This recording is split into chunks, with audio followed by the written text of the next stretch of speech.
This is the Mad Church Disease Podcast with your host, MarcellusMcMillian. They don't rest, so neither do we. Sit back and listen or call the show. And now, here's your host, Marcellus McMillian.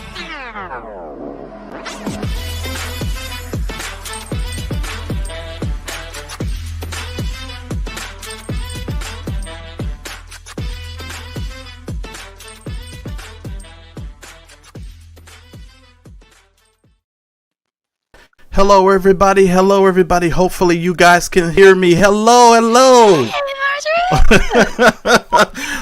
Hey, hope hear me well. Can y'all hear me okay?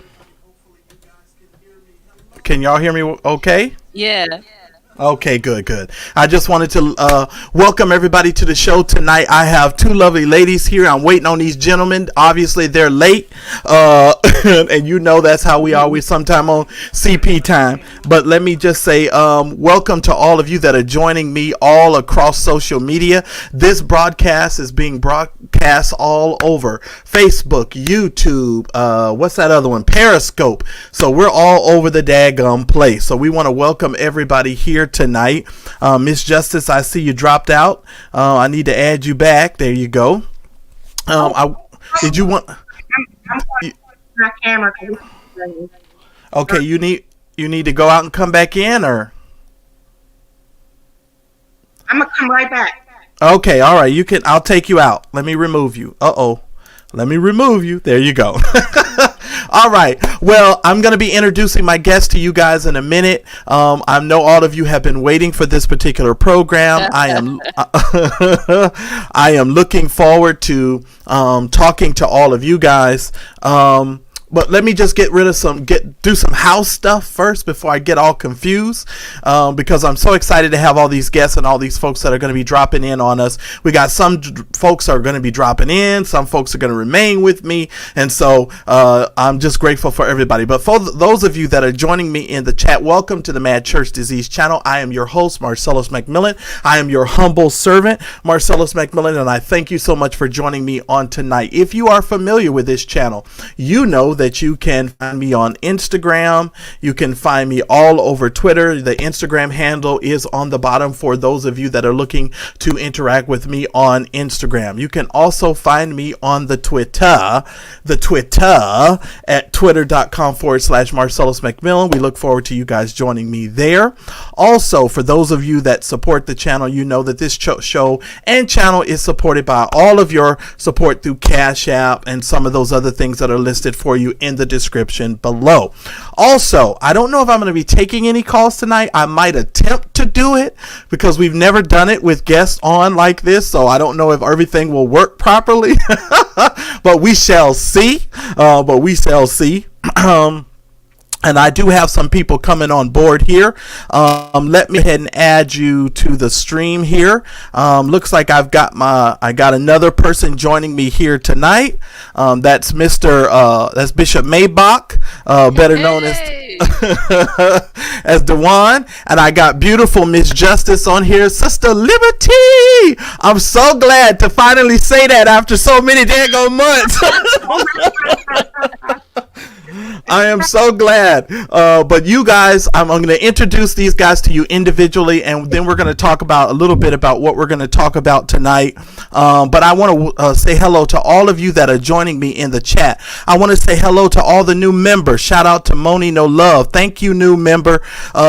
Simply Richard, thank you, new member. I am so glad that you're supporting the channel and the work that we're doing here. Thank you. As we get ready for 2021 and our meet and greet in Las Vegas, I am so excited. We have so many things that we have planned, and so we got a lot of stuff going on here. But tonight is a very special night. Let me just tell you guys, these people that you see on this screen right here are so important to me. Now, here's the funny thing. We don't always get to talk to each other. We're always busy. We all have these jobs and businesses and all this stuff that we're doing. But when we get together, we have some amazing conversations, and we have some amazing stuff that we're able to do. And tonight is going to be no different.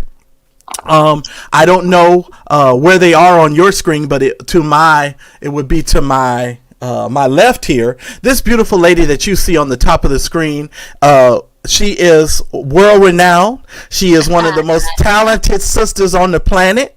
She is an amazing guitarist. She's just amazing. What else can I say about Jennifer? She's absolutely amazing. I've had some wonderful conversations with this wonderful lady, and I know I frustrated her on many occasions. But at the end of the day, we love each other. Would you guys welcome out there in the virtual world? Why don't you give a round of applause or hit the number 1 or something on your keyboard and welcome Sister Liberty, better known as Jennifer. Welcome her to the program tonight. And I'm so glad you're here. Jennifer, say hello, say something, say what up. Hey, I would say welcome everybody. Thank you for having me, Marcellus. It's so wonderful to see y'all. Marjorie, Djuan, this is the crew. This is kind of where it all started here with this crew, and it's lovely to see this come back around and for us to reconnect, because there's always something scandalous to talk about, and always some word to put on it, and always some fun and some healing to be had by talking about these things. So I appreciate you, Marcellus, for keeping the revolution flame going, and what you're doing. I'm so happy and proud of you, but I'm so happy to see everybody. This is wonderful. Well, thank you guys so very much, and I really do appreciate your love and support. This lovely lady that you see down below me, she is no stranger to this channel. She is a devil busting. What can I call her? She is a devil buster herself. You guys know her all over the internet as Miss Justice. Make sure, and we'll try to get her social media stuff up there so you guys can make sure you subscribe to her. Miss Justice, welcome to the program, but this is home for you, so you just sitting on the couch right here. Happy to be here. I'm glad to have you. And this brother that you guys see on the next to Marjorie is none other than Bishop Coleon. He is Bishop Maybach. He is the bishop. We welcome him to the program on tonight. Can you hear us, Djuan? And are you in a safe location? Are you in a bomb shelter? Or are you in a place where we can? Well, yeah. Unfortunately, I couldn't do the video right now. Earlier today, there were several deacons and ushers and prophetesses that had surrounded the house, talking about don't touch not mine anointed, don't talk about my pastor and what money they got. I had to get to an undisclosed location to be able to talk about this, because people are upset. They bombarding the heavens right now because they don't want folks to know what little monies they bishop done got. Right. Well, it's going to be definitely a great conversation, but I want to start off the conversation this way, guys. You know, for the last, 7, 8, 9 years, we have, as a team of people, talked about some of the things that we are now starting to see come to fruition in our society. There were years when we spoke about how a lot of these churches needed to close their doors, where the money was going. I mean, we've had so many conversations over the years. I mean, it would be virtually impossible for us to rehash all of those conversations that we've had. But I want to start the conversation out this way, and I'm going to pivot to you, Liberty. I'm going to start with you first on this one. Just since we haven't been together and you've been watching a lot of things unfold, what have been your thoughts on some of the things that you've seen happening during this COVID crisis and over the last several years since we have, been on the radio and been talking about some of these issues? What are your thoughts? Just as far as what's happening with the revolution and with mad church disease and all that kind of stuff? Yeah. Yeah. Well, mad church disease is curable, but it's rampant. It's like COVID. It spreads. And unless you get that vaccine, and unless you get some truth, you'll get sucked right into that whole thing. So it's an old story that has a new face. I am, since we started, back in the day of the CFR days, there weren't that many people that were talking so publicly and so in such a real way about the abuses of churchianity, and there's healing and there's also justice in exposing and talking about these things openly and freely. and you can't change what you don't acknowledge. So just since the last time that we've really been doing things, I mean, I'm happy to see more conversations that are going, and I'm happy to see the exodus out of unhealthy churches and people being drawn to churches that are balanced, and having not having a pimp preacher get in the way of their relationship with the Lord.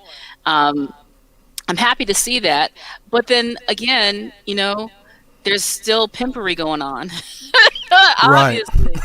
And so it's just one of those things that you're always going to need a lighthouse to show the way to where the land is. And that's why this work and these conversations are so important, especially for those people who have been through in an unhealthy church situation. Part of what they really need to get out is just to hear somebody else say what they see, and say that they're not crazy, and say that there's a place for you to be understood and to be heard. So then, they can get out, and then they can get better, and then we can all really get to know the Lord for real.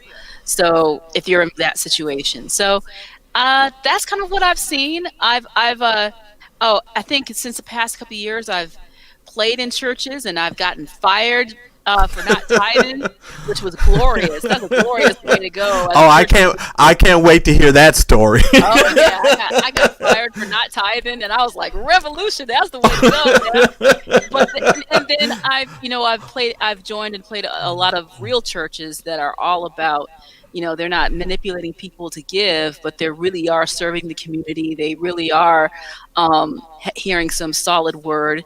So there are places out there like that that recognize the pimpery and call it out. So I'm happy to see more churches like that, but they're not going to have the glitz and the glam and the budget and all this other kind of stuff. It's going to be people who really are trying to not buy their blessing, but to really live a sacrificial Christian life. So I've had those experiences, but there are the pimps out there. So exactly. But that's pretty much in a nutshell.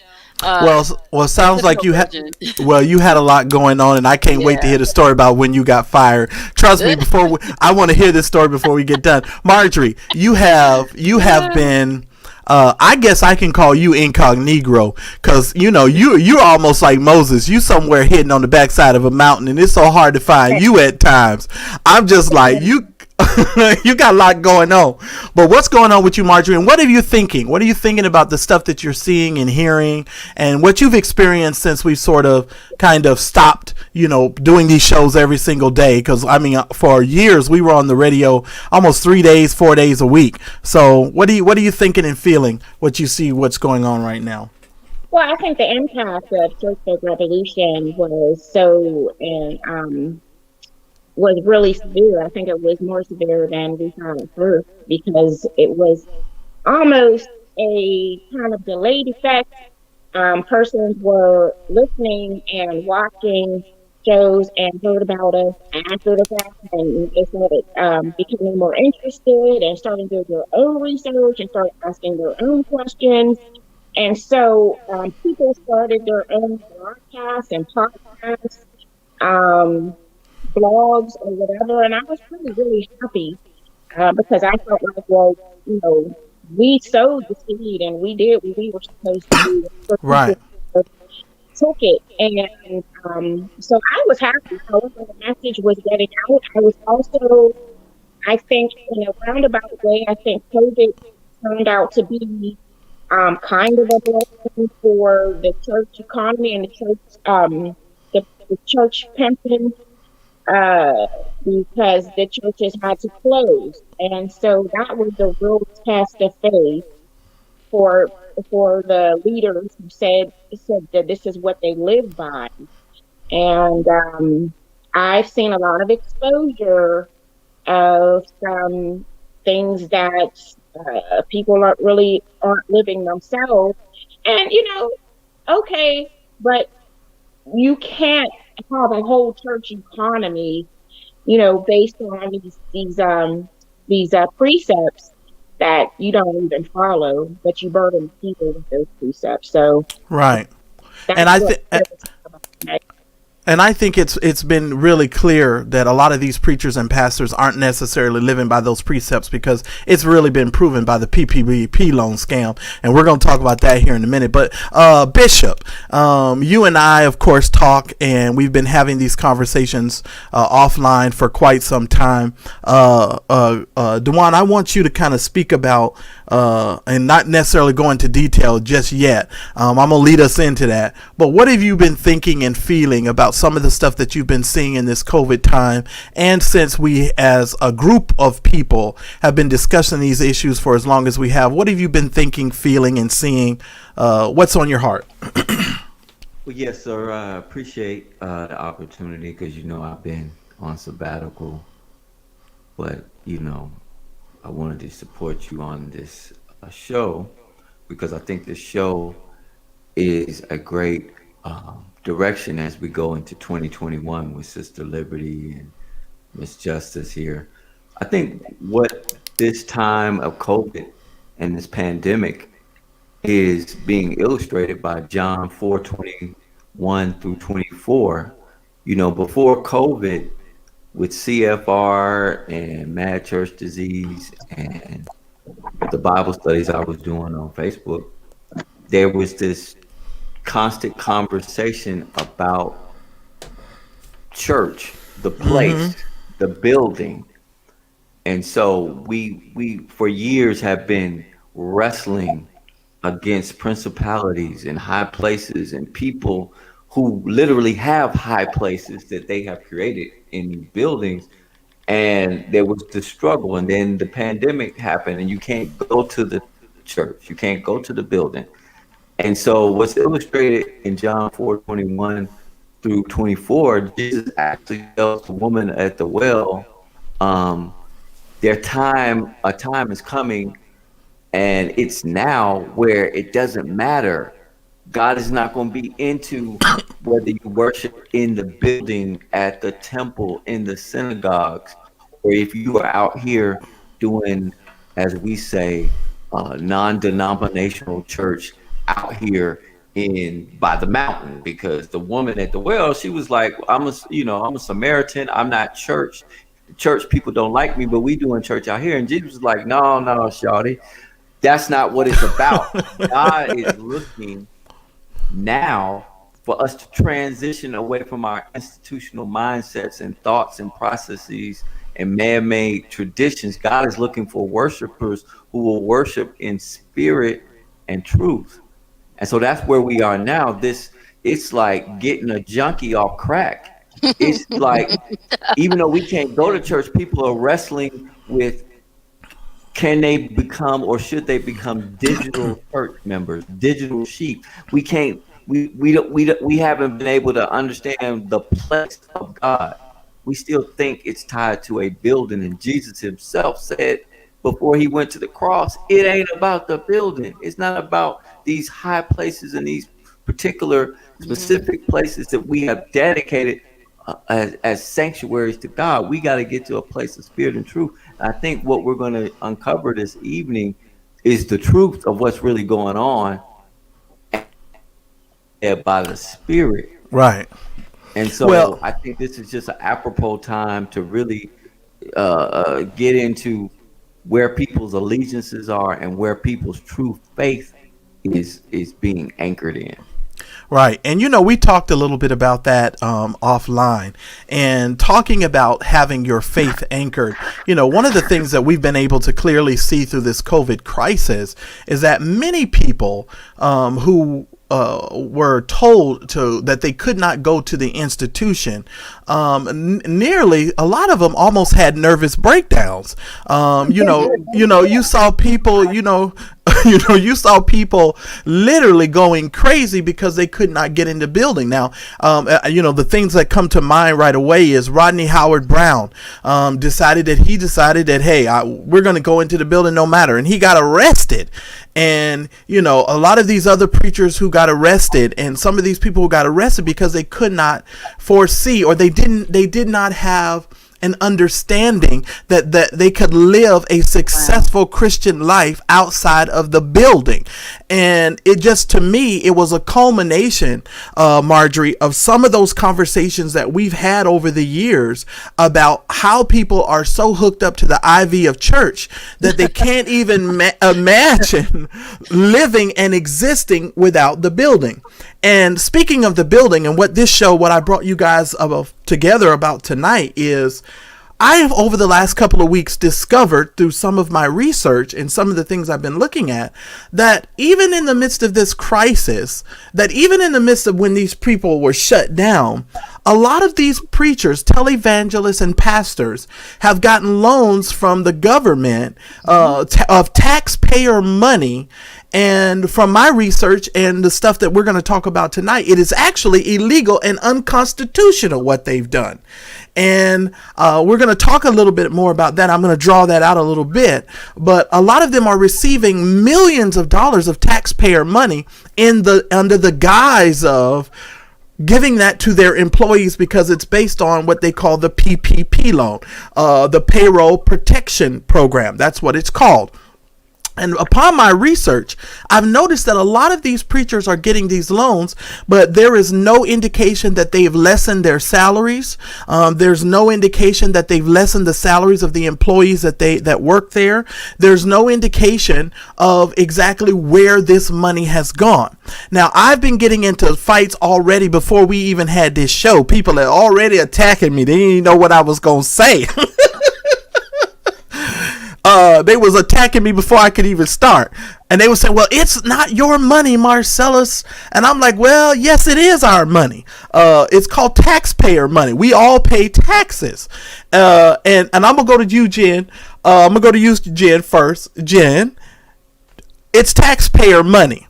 And that means everybody is participating and putting in this pool. When I say everybody, Jen, I mean everybody. That's the atheist money.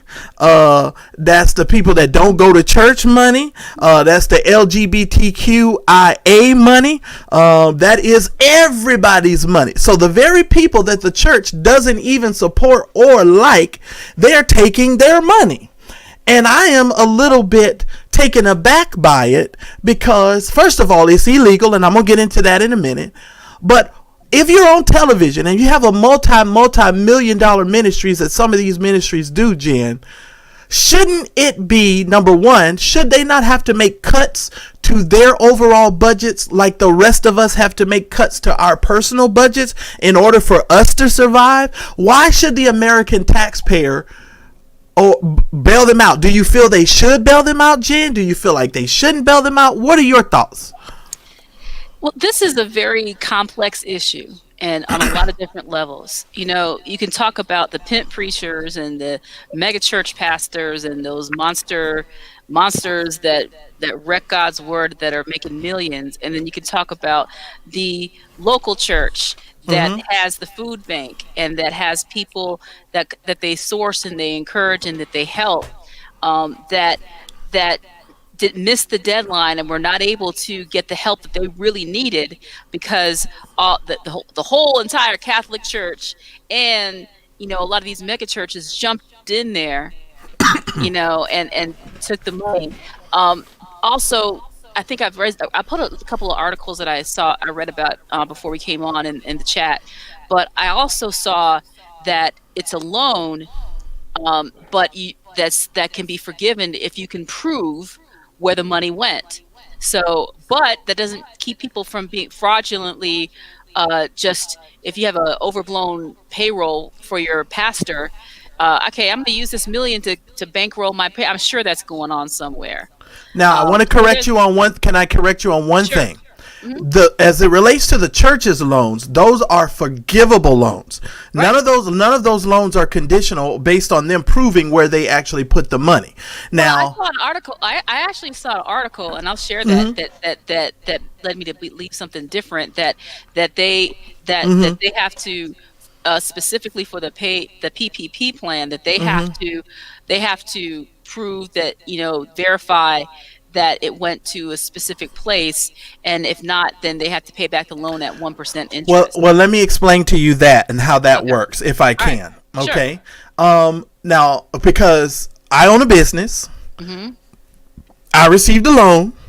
Okay. And this is how it works. And the forgivable portion of the loan, if you are an employee, if you're a business owner and you have an employee and that money is specifically designated for that employee, and you can simply say, okay, I have this amount of employees and this is going to the payroll, then that is a forgivable loan. It's not a loan that requires you to pay it back, because just as you just said, it's specifically designated to a specific person. But here's where we run into trouble. Okay. Jen, when churches are not required under the 501c3 to actually share where their money goes. They can actually, pretty much say they don't have to prove or say where their money goes. If you're a normal 501c3, you normally can be found on a website. I believe it's called Morningstar, if I'm not mistaken, or nonprofit.org, that you literally have to list where all of your money has gone. Right. Churches don't have to do that. And if you recall, several years ago when Senator Grassley went after a lot of these ministries, they were thumbing their nose in the face of Senator Grassley, going, we're not going to show you anything. We don't have to show you anything because of separation between church and state. And so now they're in a situation where they've taken taxpayer dollars. Now, because they have taken taxpayer dollars, I can find you jive turkeys, and I have, because that's public information. And so because of that, we're going to talk about some stuff here, Jen. So that portion, forgivable. All they had to do was show how many employees they had, and these were the employees that they were going to pay. But, Jennifer, they did not have to show where they made cuts to their own budgets. It did not have to show what they had done. Now, I'll get back to the local church aspect of this, because I know where you're thinking as it relates to that as well. But let me pivot to Miss Justice here just for a second. Miss Justice, the church doesn't have to prove, or they don't have to show what they've done with the money. They don't have to show you at all. I mean, as far as I know, I don't even know if the people that you're collecting money for the payroll protection even still work at the church. Like, and then how do you know that? So you receive, say for example, 300,000 for the administrative staff and your executive pastor or couple executive pastors or whatever. I mean, but how do we know that's really, do they still work here? Did they go get a job? Do they, I don't know. How do you know that they're actually still on the payroll? I don't know. And I think it leaves a lot of doors open for fraud. That's all I have to say. Djuan? Well, there's a article, a PDF that I just placed the link in for people to take a look at. An organization actually formally, they got 32,000 members. It's called Freedom from Religion Foundation. They got 32,000 members in 50 states. And they had a problem legally about this, because what we're literally doing, and people say, well, it's not a big deal, but it is a big deal, because the First Amendment, the separation of church and state, it says that Thomas Jefferson actually said it was sinful, tyrannical for citizens to be taxed to give to churches. And you may say, well, that's not what happened. That is what happened. We got taxed. Everybody, businesses got taxed, individuals got taxed. And now the government is deciding to give those tax dollars to Christian churches.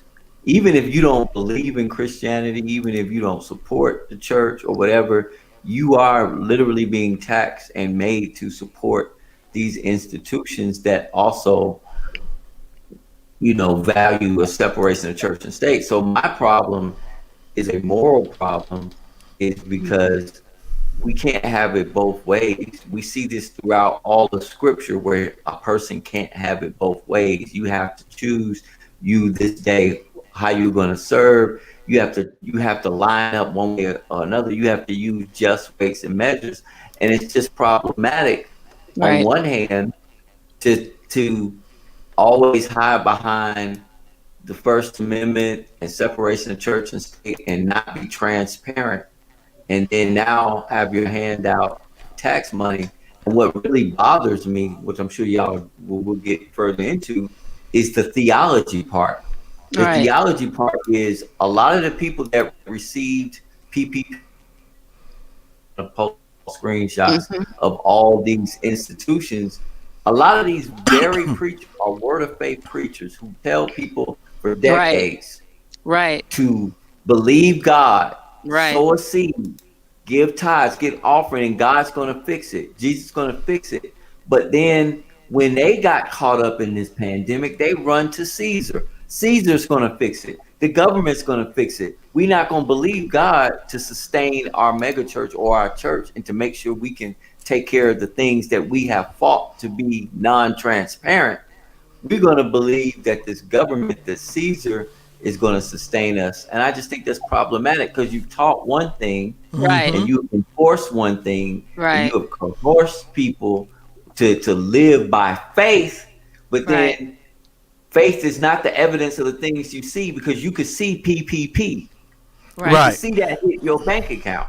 Well, and not only that, Djuan, how many of these preachers that received the PPP loan actually stood up in front of their congregation and said, "Praise the Lord, we got a PPP loan." Right. In all of these virtual services, how many people was actually coming out saying that they actually got the loan? They still kept that information private, and they did so while coming out telling these same people believe God. Now I'm gonna get to some stuff here in a minute, but since this is this kind of show, Jen, this is what I typically do on the show. Since we talk about those articles, let me just summarize and go through one of these articles really quick, okay?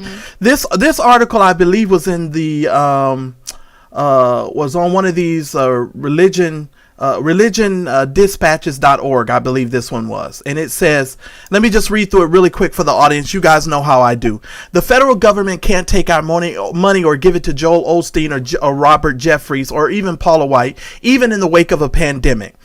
This article, the gentleman talked about this in May. He said, but that's exactly what Trump's small administration has been doing by giving Paycheck Protection Program funds to churches. Paula White's church took $150,000 and $350,000. Jeffrey's church grabbed between $2 million and $5 million.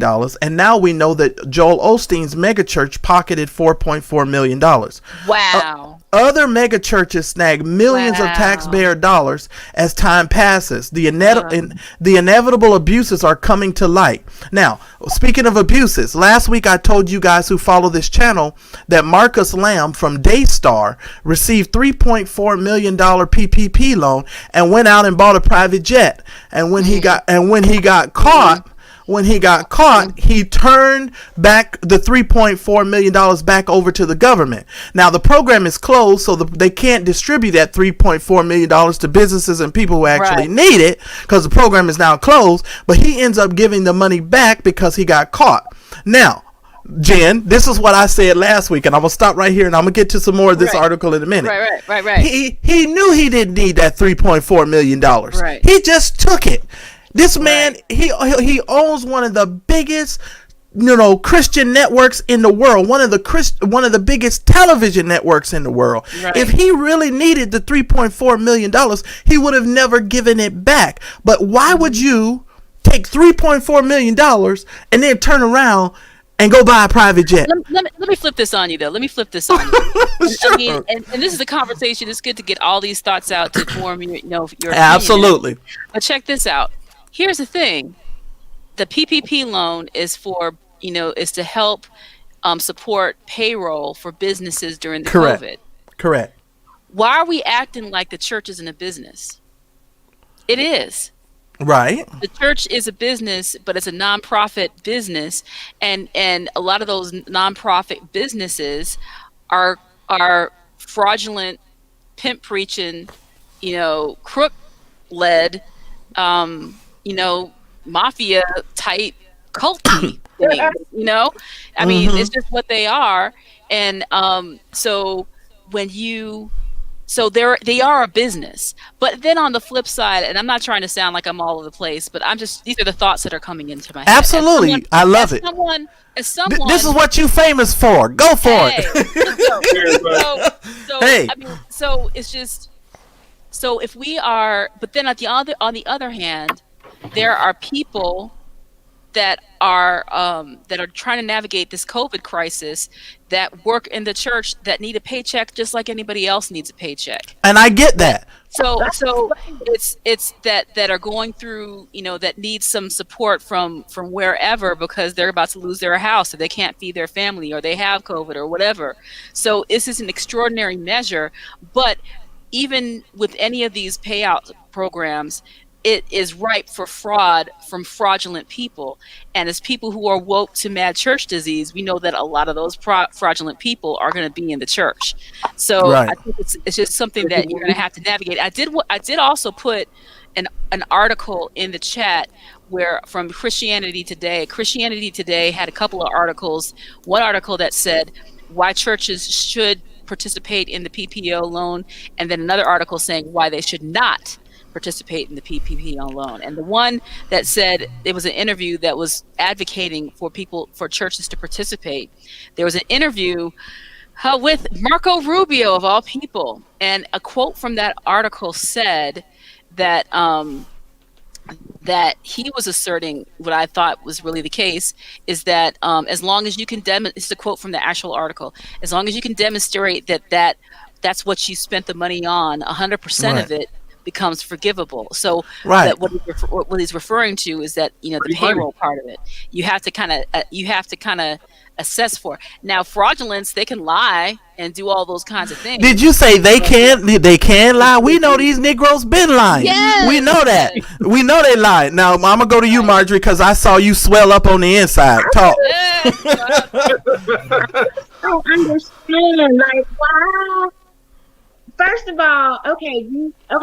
So we're going to Liberty brought up the fact that, okay, these are businesses or they're operating as businesses, but they don't pay taxes because they're tax exempt. Right. And so why are they getting special treatment? So you employ, let's say you employ 100 people for whatever, doing whatever.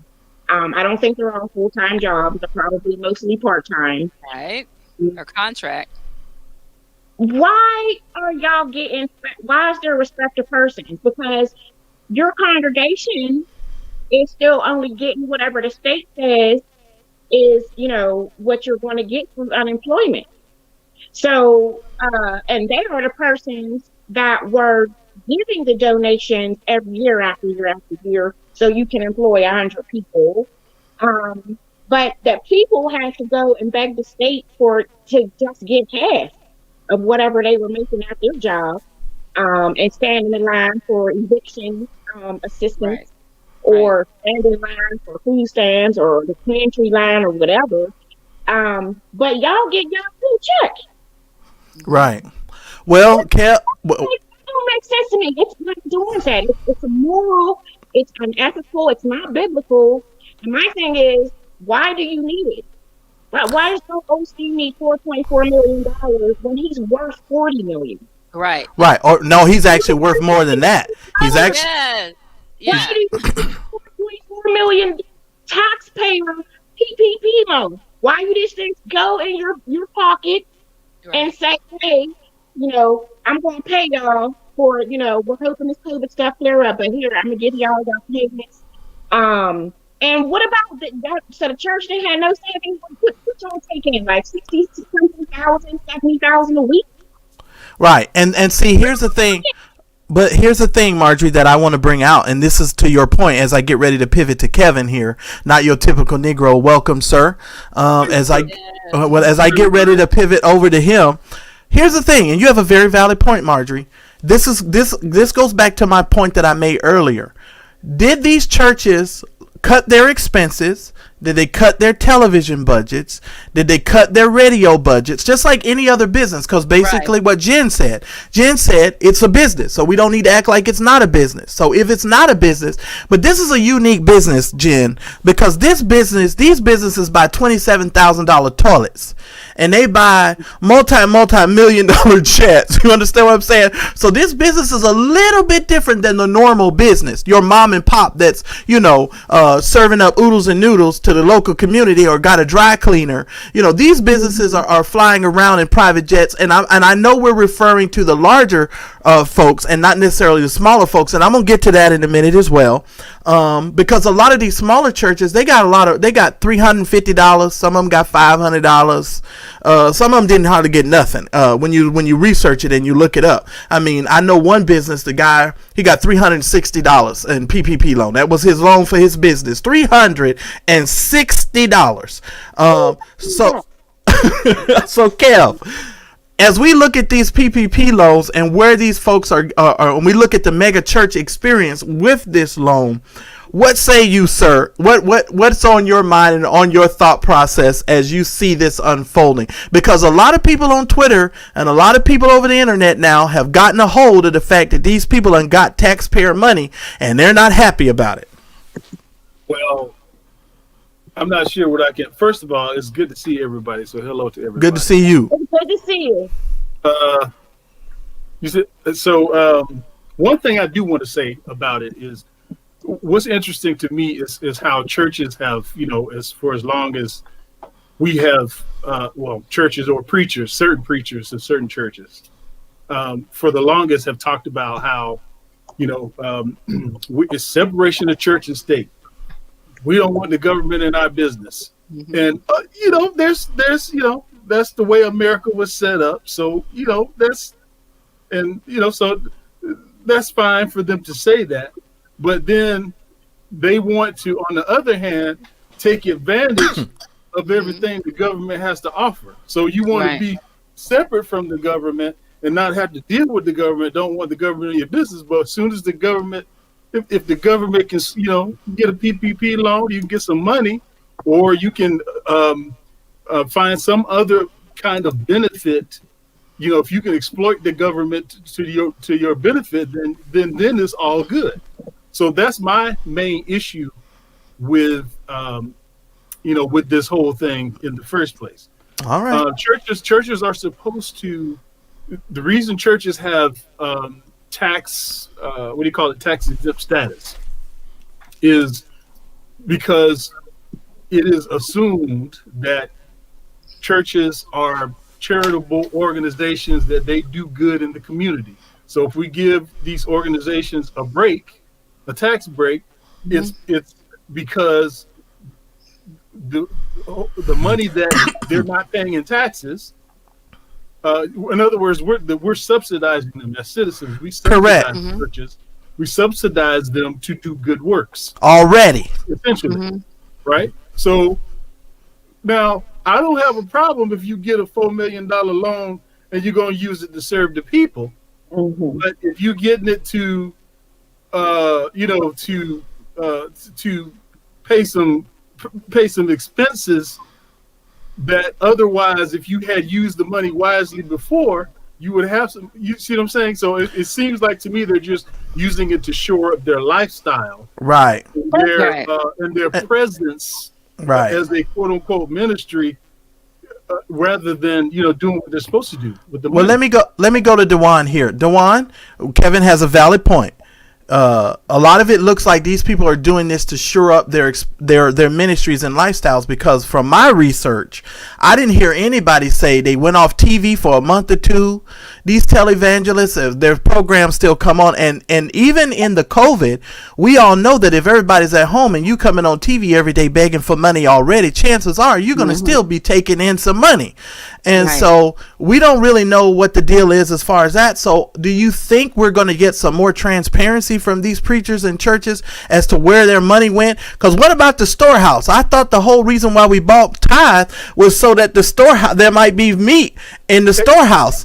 And what happened to the storehouse? I do have to give Jamal a little bit of credit, because he kind of kind of functioned as the storehouse here and there on some things. So we got to get Jamal. Good. Oh, Good. you just wait. That's what you He's going think. through right now. So shout out Jamal. You'll make it. You just wait till I show you some stuff about Jamal in a minute. Go ahead, Djuan. What say you, sir?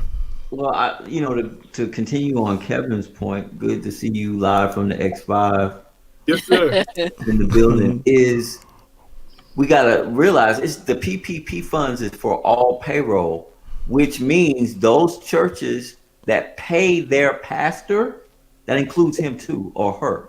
We gotta understand their salary would be included as well. But see, they don't like to tell you how much money they make. Correct. But now they gonna get PPP to make sure they are taken care of. And then the other thing this is not a criticism. This is a theological question. We all saw the video, I think about a year and a half ago, where, Bishop Thomas Dexter Jakes, TD Jakes, went on this long explanation about how the church can't take care of the homeless and all this other kind of stuff that's going on because they got, we only got so much money. I mean, he went to this whole explanation of why they couldn't take care of everything that was going on in the community. And I'm like, okay, but then you're going to take community tax dollars at the tune of $2.5 million, and your North Dallas church got over $300,000, and your Colorado church franchise got, $200,000-$300,000. It's like, how do you reconcile the inability to be able to really be taking care of the needs of the community, but then when you want access to community taxpayer funds to make your enterprise, because it is an enterprise, sustainable, to me it just appears problematic. Well, and to your point, the CARES Act extended eligibility for loans from the Small Business Administration to nonprofits. This is actually something that is brand new, but the law does not give the SBA the power to extend that eligibility to churches, nor could it. According to my research, the Constitution prohibits government funding of religion. In fact, the CARES Act only mentions religion once, to prevent universities from using taxpayer funds for quote-unquote capital outlays associated with facilities related to athletics and some other instruction or religious worship. However, the SBA ignored the language along with the centuries-old bar on taxpayer-funded religious worship and instead issued rules and guidance declaring that the forgivable loans distributed under the CARES Act Paycheck Protection Program can be used to pay the salaries of ministers and of other staff that are engaged in the religious mission of institutions. Now, I'm going to stick a pin there and I'm going to finish reading this in a second. We all know that 80% of all of the money that's given in church never leaves the building. So it's automatically going to be eaten up by these salaries. It's automatically going to be eaten up by the cost of these buildings. So it's not really going to be far reaching, right? So it's just, like we said, going to cover the cost of these salaries. Now, to do this, the SBA had to suspend numerous rules that correctly prevented taxpayer funds from flowing to churches. They disregarded the rules that embody the separation of church and state. One of America's founding principles, taxation without representation, sparked the American Revolution, and revolutionaries later set up a system that barred the government for coercively taxing power from being wielded to force citizens to report or support religion. So that's a point that we made just a moment ago. And Djuan, you mentioned that about Thomas Jefferson talking about it was sinful and tyrannical to even try to force people to do that. I want to make this point. American churches took in as much as $10 billion in taxpayer funds through these PPP loans. More than 400 evangelical churches received loans of at least $1 million. The Catholic Church in itself took in $3.5 billion. So we got. So let's just take this in. Billion? You said a billion with the B. 3.5 billion. Joel Osteen's church is probably the biggest church in the United States with 50,000 or so members. One estimate puts its annual budget at $90 million, with more than $25 million going to its television ministry. Like I said before, did that television ministry, did he cut that budget from $25 million? Did he knock that down to maybe 12.5? Did he cut any of those expenses? I doubt it. So Osteen's net worth is hard to pin down, but his estimated net worth is between 50 to 60 million dollars. Okay, so this is not a church that is hard up for cash. So with most of us worshiping at home, and its massive television empire probably only really grew. So Osteen took in nearly millions of dollars meant for small businesses. Okay, so I'm gonna get into some other stuff here just a minute. But with that being said, let's talk about some of the numbers that some of these people have been getting. And I just want to share this with you all, Kevin, so y'all don't think I'm making this up. And I want to shout out to Djuan for helping me, because I don't want people to think that I'm crazy for making this up. Now, before I show these numbers, let me say this. I know that most of you are going to say, well, Marcellus, it's to pay people's salary. Well, if my business goes out of business, most of my employees can then apply for what we call unemployment insurance, right? They can actually go apply for unemployment insurance. The government isn't giving a lot of these businesses enough to keep their doors open, but they have given these churches millions of dollars in order for these churches to continue to do what they're doing. So much so that some of these numbers look a little funny to me. Now, y'all watch when I get into these numbers. Now watch, they say they got these amount of employees and this is the amount of money they're taking. Something's wrong here, because I know math and I know how to do math. Something ain't right here. Kevin, something ain't right. Something ain't right. Okay, so I'm gonna show you some numbers here. I want to start with Kevin's favorite guy here. Here's Bill Winston. Here's Bill Winston's ministry. Oh, you going there, man? You going there? I'm going here. I'm going here. Bill Winston's ministry took $293,560. He said that this was to support 27 employees. Ladies and gentlemen, let's do some math here tonight. Okay, so let's do some math. 293,560 divided by 27 people. That means, okay, so let's do the math. Hold on. Let me get my calculator. 293,560 divided by 27. That means each one of these employees should have gotten $10,872.59. These employees, that's how much money they should have got just from his ministry. Now, keep in mind, this is just one of the organizations that we were able to find, because most of these churches have multiple nonprofits hooked to their church, right? So they don't just have one, they have multiple. But this is Bill Winston. Now, Kevin, I brought him up first because you called his ministry years ago after he told you there was supposed to be a supernatural wealth transfer, and you asked for your money back. Can we hit him? Can I hit him with it real quick? Yes, you can. Yes, you can. Okay, hold on. Let me see if I can put this on here. Let me see. Hopefully, let's do this. Let me share. We're gonna share this screen here. Kev, make sure you have your audio, so it'll share the audio. Yeah, I think I have to do. There's an option I have to check on here, don't I? Yes, it was down at the bottom before you. So click the button. I stopped sharing. I know. I have to check. Some screen, look for share audio check box next to the window. There we go. Okay. Yeah. Now this is one of my favorite things Kevin ever did. So let me add this to the stream.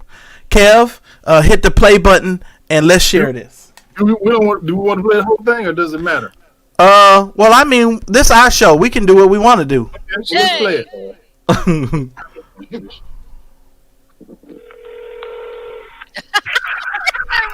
Oh my God. My name is Fred. Can I get your partner's number? I don't have a partner number. I'm calling I'm trying to get a refund on a wealth transfer, a book, and a DVD series called The Wealth Transfer. Bill Winston, he said that this was going to come to the wealth transfer was going to happen in 2012, and it didn't happen. And as far as I'm concerned, he lied, and I want to get my money back. I spent $48 for a DVD series. I bought it last February, and this book is a total of $49.50. You buy from us?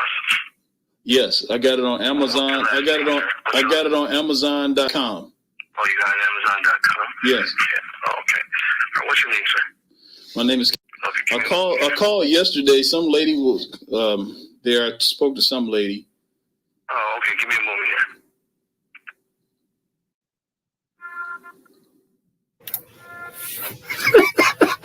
Give me a moment. I'm transferring you. All right.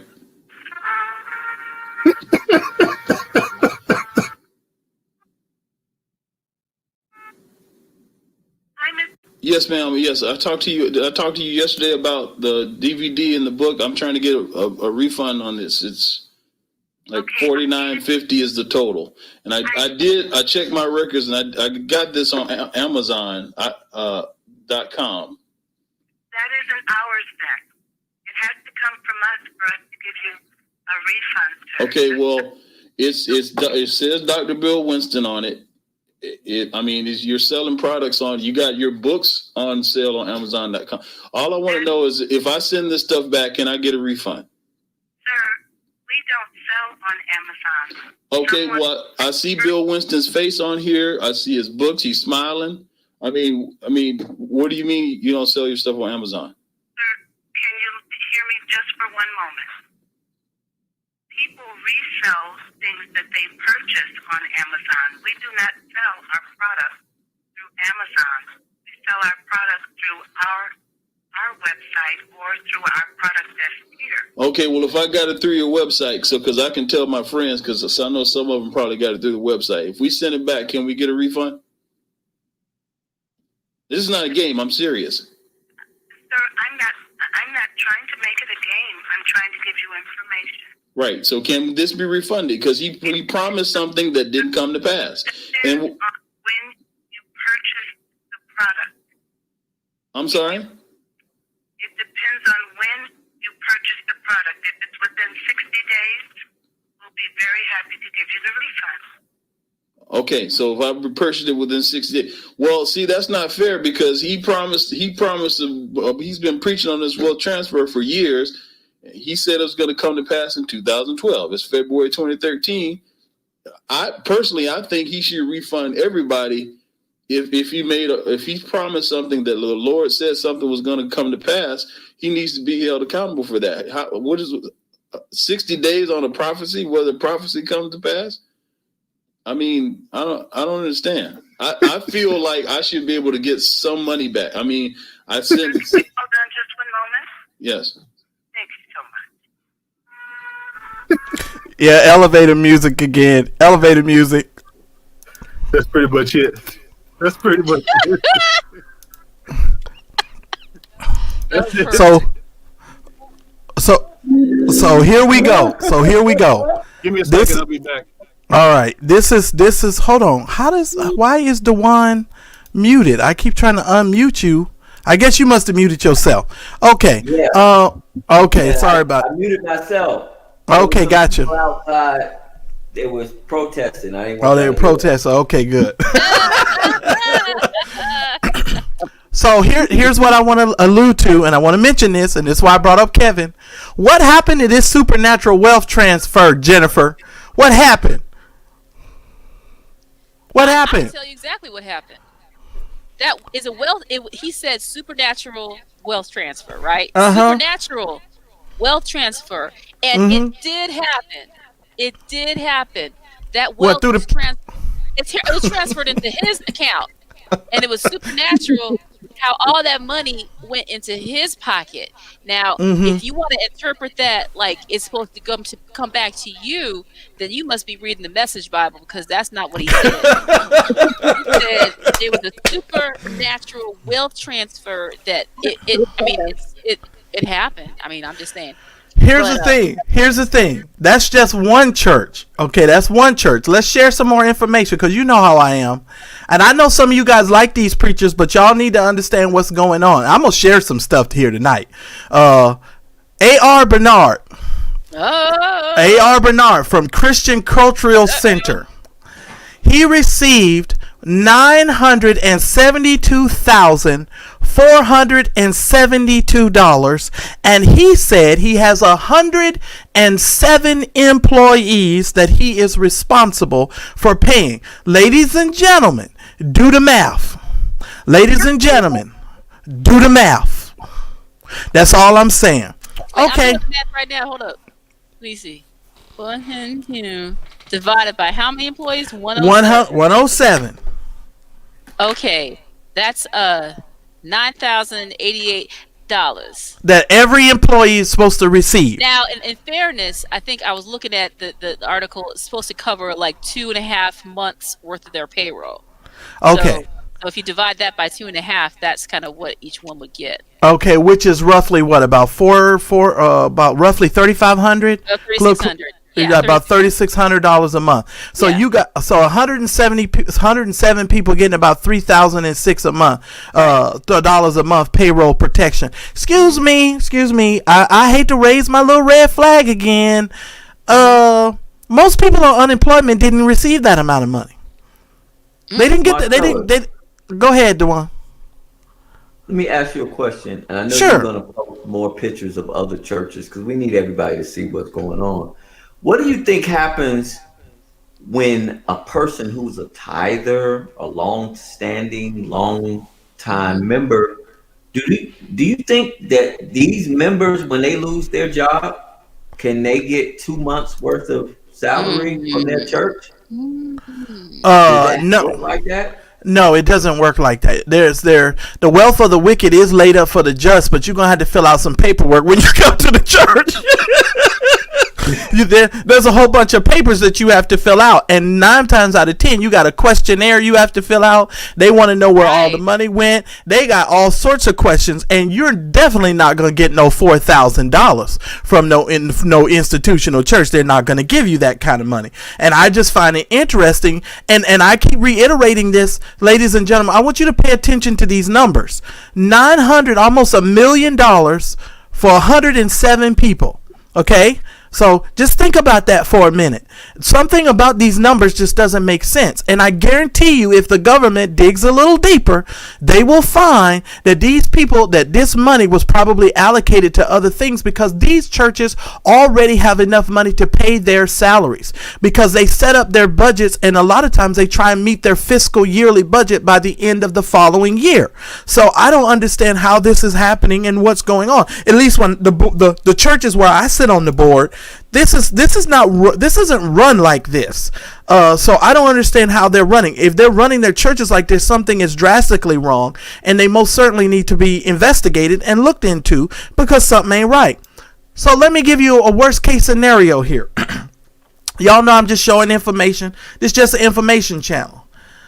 Brian Carn. Now, I want you to know, through the midst of COVID, this boy refused to shut down his church. Not only did he refuse to shut down his church, he opened up a whole nother location during COVID. And he claimed that the Lord was blessing and God was doing miraculous things in their ministry and all of this kind of stuff. He received almost $200,000 of taxpayer money for 12 people. Ooh. For 12 people. That's $6,000 a month for each of them. Okay, are you paying attention? For 12 people. So this is what he's saying, and these are the salaries that he's paying for these 12 people. Something is off here, ladies and gentlemen. Okay, I hear what y'all saying. Well, you just mad, or I'm upset. No, I want y'all to look at the numbers. Look at the numbers. This doesn't make sense. Sister Liberty, Dale Bronner down here in Georgia. Mr. Expeditiously, Mr. Frivolous List, the one that got to just make up all kind of words. Dale Bronner, $680 $22,667. 80 employees. Do the math. Well, how do you have? Do we even know? Like, how 80 employees? Did you recruit them before you submitted the paperwork? What 80 employees and what are they doing?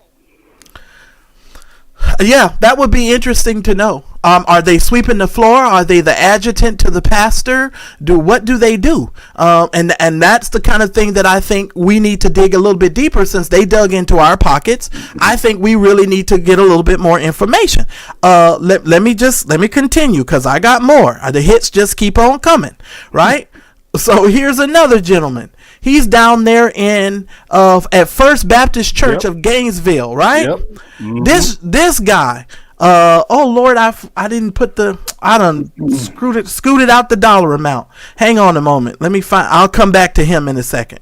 I done scooted out the dollar amount. First Baptist Church, all the First Baptist churches that's Southern Baptist. They connected, politically connected. Oh shoot, I done cropped out the man's dollar amount. I'm sorry, y'all. I didn't see that I did that. That's okay. I don't know who these employees, these phantom employees are. I don't know who they are. I don't know what they could possibly be doing, especially since, okay, you're paying them, but the church is not open. You can't even a lot of times reach them by phone during COVID. Are you able to access any resources or things that you may need for your own utilities? You know, your car's broke. About to get evicted. Can I call the church and ask for help? Since y'all all work there, y'all 80 employees, and y'all not open 24 hours. Y'all might be open twice a week, maybe. Right. Access to the public. Well, and the question remains, and Jen, because I know how you was thinking, because I'm with you, Jen. I'm with you. I'm thinking just like you. The question is, how many employees lost their jobs or were fired and let go that they counted in this PPP number? How many of the churches actually let people go? Because I've actually been doing a little bit of investigating, and I've been asking people, if you were let go from your church and I want you to reach out to me, because I'm definitely pulling some records and I'm looking at some things here as far as these individuals, saying, that they lost their jobs and so forth, because that's information that should be shared. Go ahead, Jen. But this might be a good thing. It might be a good thing, and this is why. Like, for those churches that are fraudulent and that are, on top of fraudulent, they're like these prosperity gospel preaching, name it, claim it, blab it. It's another evidentiary harvesting ground for proof of their of their pimpery, I guess. It's another thing that you can say to prove the case, that you need to hold these churches, especially these mega churches, accountable for what they're doing. So that they may be really telling on themselves. And this is another thing that a public record that everybody can look at and examine and use as a guide to how they want to interact with these churches and what they think of these churches and these pastors. So, but you raise an important point, like there could be churches that have all these employees, they let them go and still take the money. And it also is we need to be watching not just the churches, but the government. If what Marco Rubio said in that article is correct, then there's going to be a comeuppance that needs to happen in these churches if they're not accounting for the money, and if cases can be proven that they've been fraudulent with the funds. Right. And so it really depends on how stringent they're going to be and how people are going to follow up with this. Well, and that's one of it on the record, so that's something. Right. Well, that's one of the reasons why I'm bringing this to light. The Catholic Church got $3.5 billion. Now, if the Catholic Church, which from what I understand, the Pope and the Vatican, they're their own country, or in my nation. Am I not correct? Am I misunderstanding something there? Isn't that right? That is correct, right? Don't all speak at once. Y'all ain't saying I nothing. ain't Catholic. I don't know. Shoot. Okay, far as I know, where my friends in the chat, y'all know the Pope is his own nation. So here's another one. The Catholic Church Television, the Eternal Word Television Network. This is owned by the Catholic Church. They received $4,677,500. The reported jobs that they were supporting, 0. Whoa. 0. Wow. Somebody help me understand. Why are you giving the Eternal Word Television Network There it is. $4,677,000 and the reported jobs supported, 0? I didn't put that in there. That was on there. I'm just saying. How much did the Catholic Church got money? This is totally shocking to me. Go ahead, Kevin. What'd you say? Oh, I'm sorry. Can you hear me well? Now we can. What'd you say? I was just saying I had no idea the Catholic Church got money. I'm yeah. Go ahead, Marjorie. No. I just wanted to know how much did the Vatican get? Well, who knows? Because all this money was up for grabs. Who knows? Well, I'm just going down the line here. We're just looking at the numbers. Frederick Haynes from Friendship West Baptist Church. He received $497,400 for 57 people. He's claiming the job supported was 57. Okay? All right. Frederick Casey Price Jr. No. Of Crenshaw Christian Center received $1,884,847 for 157 people. Now my thing is this. Now, and the reason why I wanted to bring up some of these numbers, Fred Price Jr., y'all done cut y'all expenses. Y'all don't even come on TV for an hour no more. Y'all come on TV for 30 minutes, and then y'all ain't even on as many stations as y'all were before. So I'd like for you all to explain why y'all still have 157 employees. And who are these 157 people, and what are these 157 people doing? Because your ministry do not require 157 people. I'm just saying, if you're counting the people in the bookstore, first of all, y'all bookstore don't be open every day. Your church ain't even open every day. So when are these 157 people supposed to be receiving this paycheck? This is crazy, and these numbers don't add up. This don't add up. And one thing that you want to keep in mind too is that many of these churches, if not all of them, have been closed. So there's a lot of the people that when they're working is on Sunday or on the rehearsal day, and really in between the week, that's when they have the skeleton crew. So most of the people that they need working actively are on those Sundays. If you're not having those gatherings, you don't need the people that clean up the thing. You don't need the daycare workers on that day. You don't need all of the people that are just preparing everything for the people to come. So where is that budget going? A lot of the churches have shifted online, so their production budgets may have hired some people or may have retained those people to shift everything online in these days. But, you wouldn't have that evidenced in your payroll and the people on your online when the COVID hit. Right. So, right. Well, how the government is not going to ask you either, because the government can't get involved in church affairs. And these people... Right, and these people were not hired in April, just so y'all know. That's not true. So y'all need to get out of that way of thinking. I just thought I'd share some more information. The hits keep on coming. The preacher that just got the Hillsong. Now listen here. This church has 3 different locations. They got a Hillsong LA, they got a Hillsong Arizona. I'm gonna show you all the numbers. This is the New York location. Just the New York location where this guy was the pastor who just got kicked out, about a month ago? Then he got paid for a side piece, a side piece where you meet with a side piece. So, here we go. Here we go. $623,500 for 43 people. Okay? So these are your numbers. Now, and here comes Mr. Cheeseburger. He received, Relentless Church received $1,250,000 for 151 people. Now, here's my question. You got 157 and you got almost 2 million. You say you got 151, which is a couple less than this.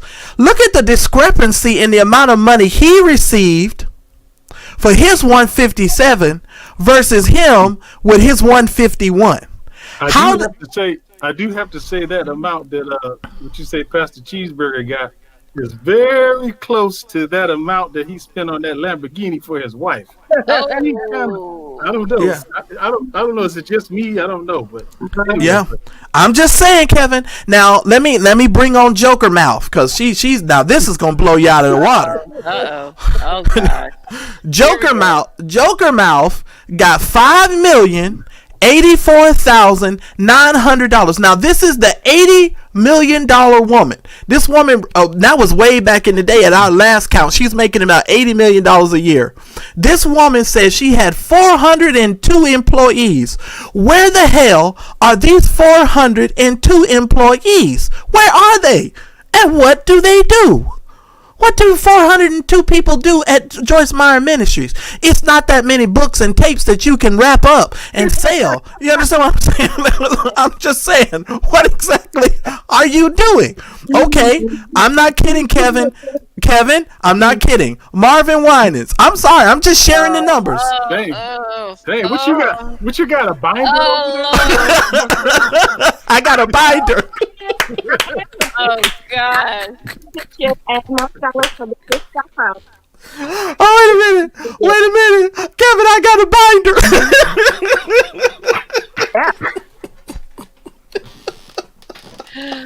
Okay, but I just want people to see I'm not making this up, and people don't know when they don't look at the numbers. The truth is in the numbers. Marvin Winans, $346,700 for 42 people. For 42 people, okay? And I'm thinking he's including his salary in there too. Mr. Matthew Stevenson, one church in 35 locations. He got $353,596. He claims this is for 21 people. Now, from what I know, he's not just going to file for this one location. He's going to file for all his locations, not just this one. Okay, so this is just the one we were talking about and we were locating, okay? And then, I don't even really know this joker. I forgot his name, but he's somewhere down there. Isn't he the one that was the... No, that's not him. I was going to say he looked like the one who was the pastor of New Birth for a little... No, that's not him. His name is Mike Moore, and he pastors, I think, Faith Community Church. But under this heading here, it's under Faith Chapel Christian Center. I don't know. Mm-hmm. So that might be this one might be a little iffy, but it don't even matter. It's $895,900. He says for 72 people. Okay, for 72 people. So these are some of the numbers that we're dealing with. Now, before I show some of these other numbers, I'm gonna let y'all breathe for just a moment. I'm gonna let y'all breathe. Marcellus. Okay. Yes, sir. Now I gotta bring it back to this because I've looked at some of the comments in the chat room and some people are offended and they say this is tape. Listen, meaning okay, but we gotta understand what we're talking about in context.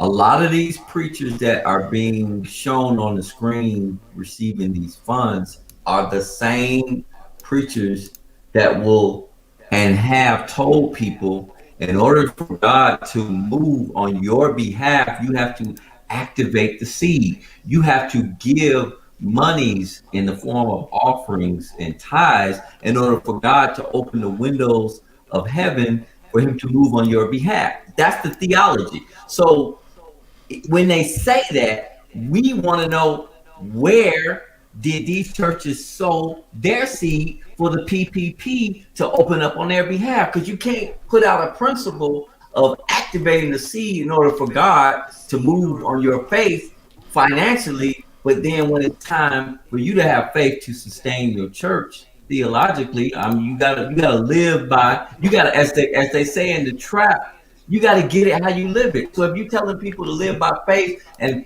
sow a seed, where are these churches sowing seeds? Are they sowing a seed to Caesar? No, they're not sowing a seed to seed in the government because they don't pay taxes. Right. So where did they sow the seed in order to get the PPP activated, or are they like the prophets of Baal, where they're dependent on the gods of Caesar to provide for them, but they telling you to depend on Jehovah, but they gonna depend on Caesar? That's what we're talking about. We're talking about absolutely theological proposition that's been put forth. And on top of that, to add to speaking, we talk about a theological proposition. Again, as we saw earlier, it was funny, it was humorous, but I made that video for a reason. I wanted to document, when we did that video with Bill Winston. That was one of the ways I wanted to document what the teaching was at the time, which was what Djuan just pointed out. In addition to the claim that there would be a supernatural wealth transfer. As a matter of fact, that would happen in 2012. And as a matter of fact, that was the first time that was claimed. I remember around 2000 when they were saying it was the year of Jubilee. Right. I don't see a lot of these preachers are able to take advantage of the Christians' short memory, right? So we've been around observing this stuff and commenting on this stuff and calling this stuff out long enough to see stuff circle back around a couple of times, right? So there's some people that are probably just coming of age or just kind of getting. Maybe they were teenagers or children when certain things were being taught and they didn't really grasp it at the time, but now they're maybe a little older and this, we're talking about this stuff and maybe they're offended or they've not heard the stuff that we're talking about. But there were people teaching almost 20 years ago. I can't believe that much time has gone by. This is 2020, but in 2008, 2007, I heard people preaching as early as 2007. How many years is that now? Please, 2007. Try yesterday. I'm still hearing the same message from these preachers. I'm watching the YouTube and all of these internet services. They still talking about God is about to supernaturally do this, that, and the other, and transfer your money. So it's the same message. They're still preaching it, and it's now, like you said, it's 20 years later, and we still hearing the same message. And if the supernatural wealth transfer was to have taken place when these same people who are taking these loans now, when they were preaching this, why are they getting loans now? That's just ridiculous. Well, Kevin, I think this is about that. I think somebody in the chat just helped me out. This must be where the money resides. Where the money resides. Where the money resides. Where the money resides. This where the money resides. Where the money resides. When this dude comes out of the back of this trunk, I think I done found out where the money resides. What were you gonna say, Kimber? What were you gonna say, Jen? It's just. I have a question. What do any of these people have to say for themselves now that the proposed stimulus rollout is $600? Well, working families. Well, I honestly would love to hear from the people that were supposed to receive this money, because I have a sneaky suspicion that a lot of these people, and I have been getting emails since I've been requesting it, and I'm asking you guys again, if you were a part of a ministry or church and you were fired or you were let go during this COVID time, please reach out to me, because I'm just pulling up all the records. I want to know when you was fired, and if this church received a PPP loan and you was counted in those numbers. I definitely think that's illegal behavior, and I think we need to be looking into that. So please make sure that you email me and let me know, and a couple of you have done so, and I really do appreciate that. What are we gonna say, Jen?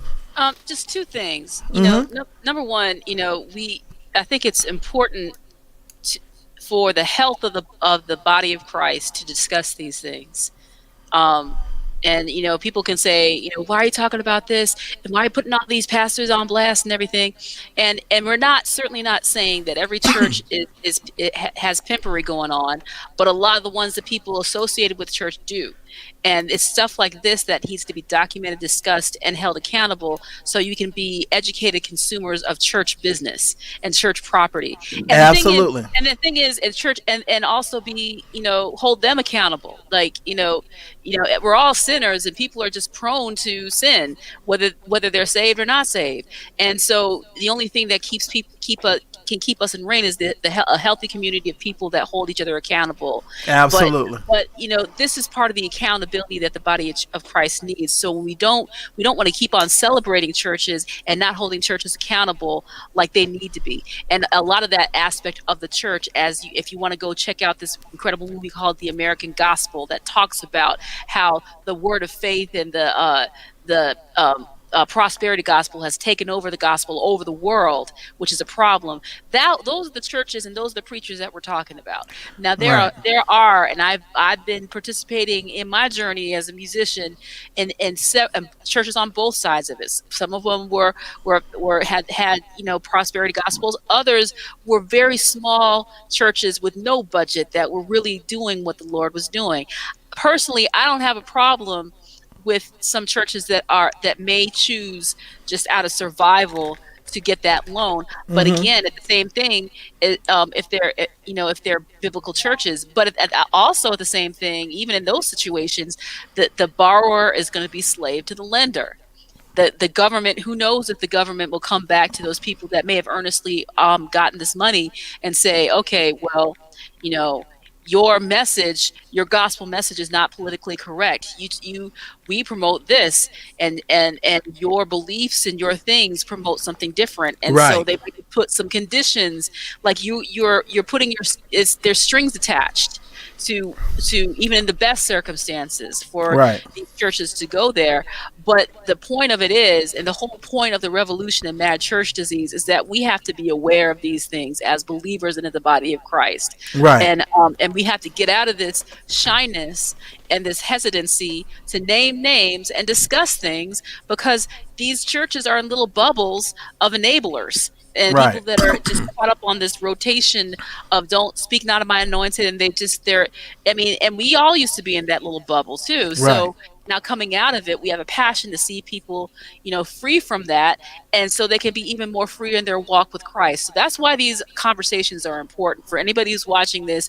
Why are you talking about this? Why are you talking about my pastor and everything?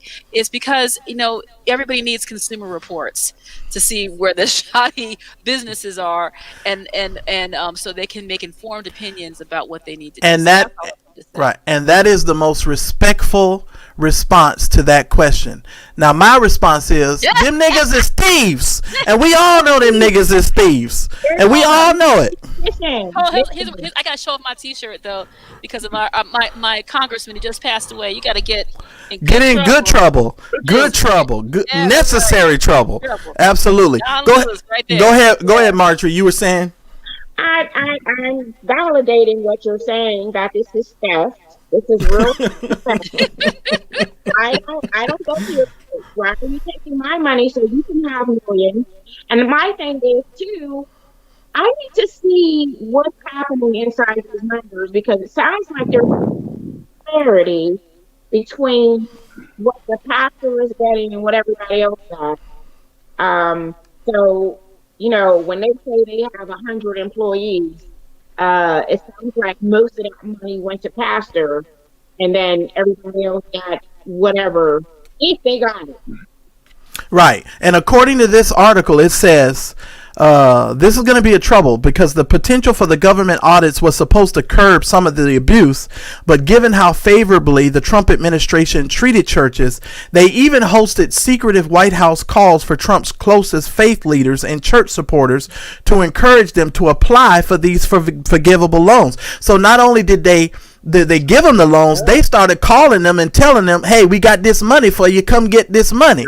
And my thing is this: you all need to take a moment, just for a moment, and really think about that. The government, the United States government, started calling churches and telling churches, we got this money and y'all need to come get this money. And I'm sitting here going like, wait a minute. They didn't call businesses and tell businesses, hey, we got this money, y'all need to get this money.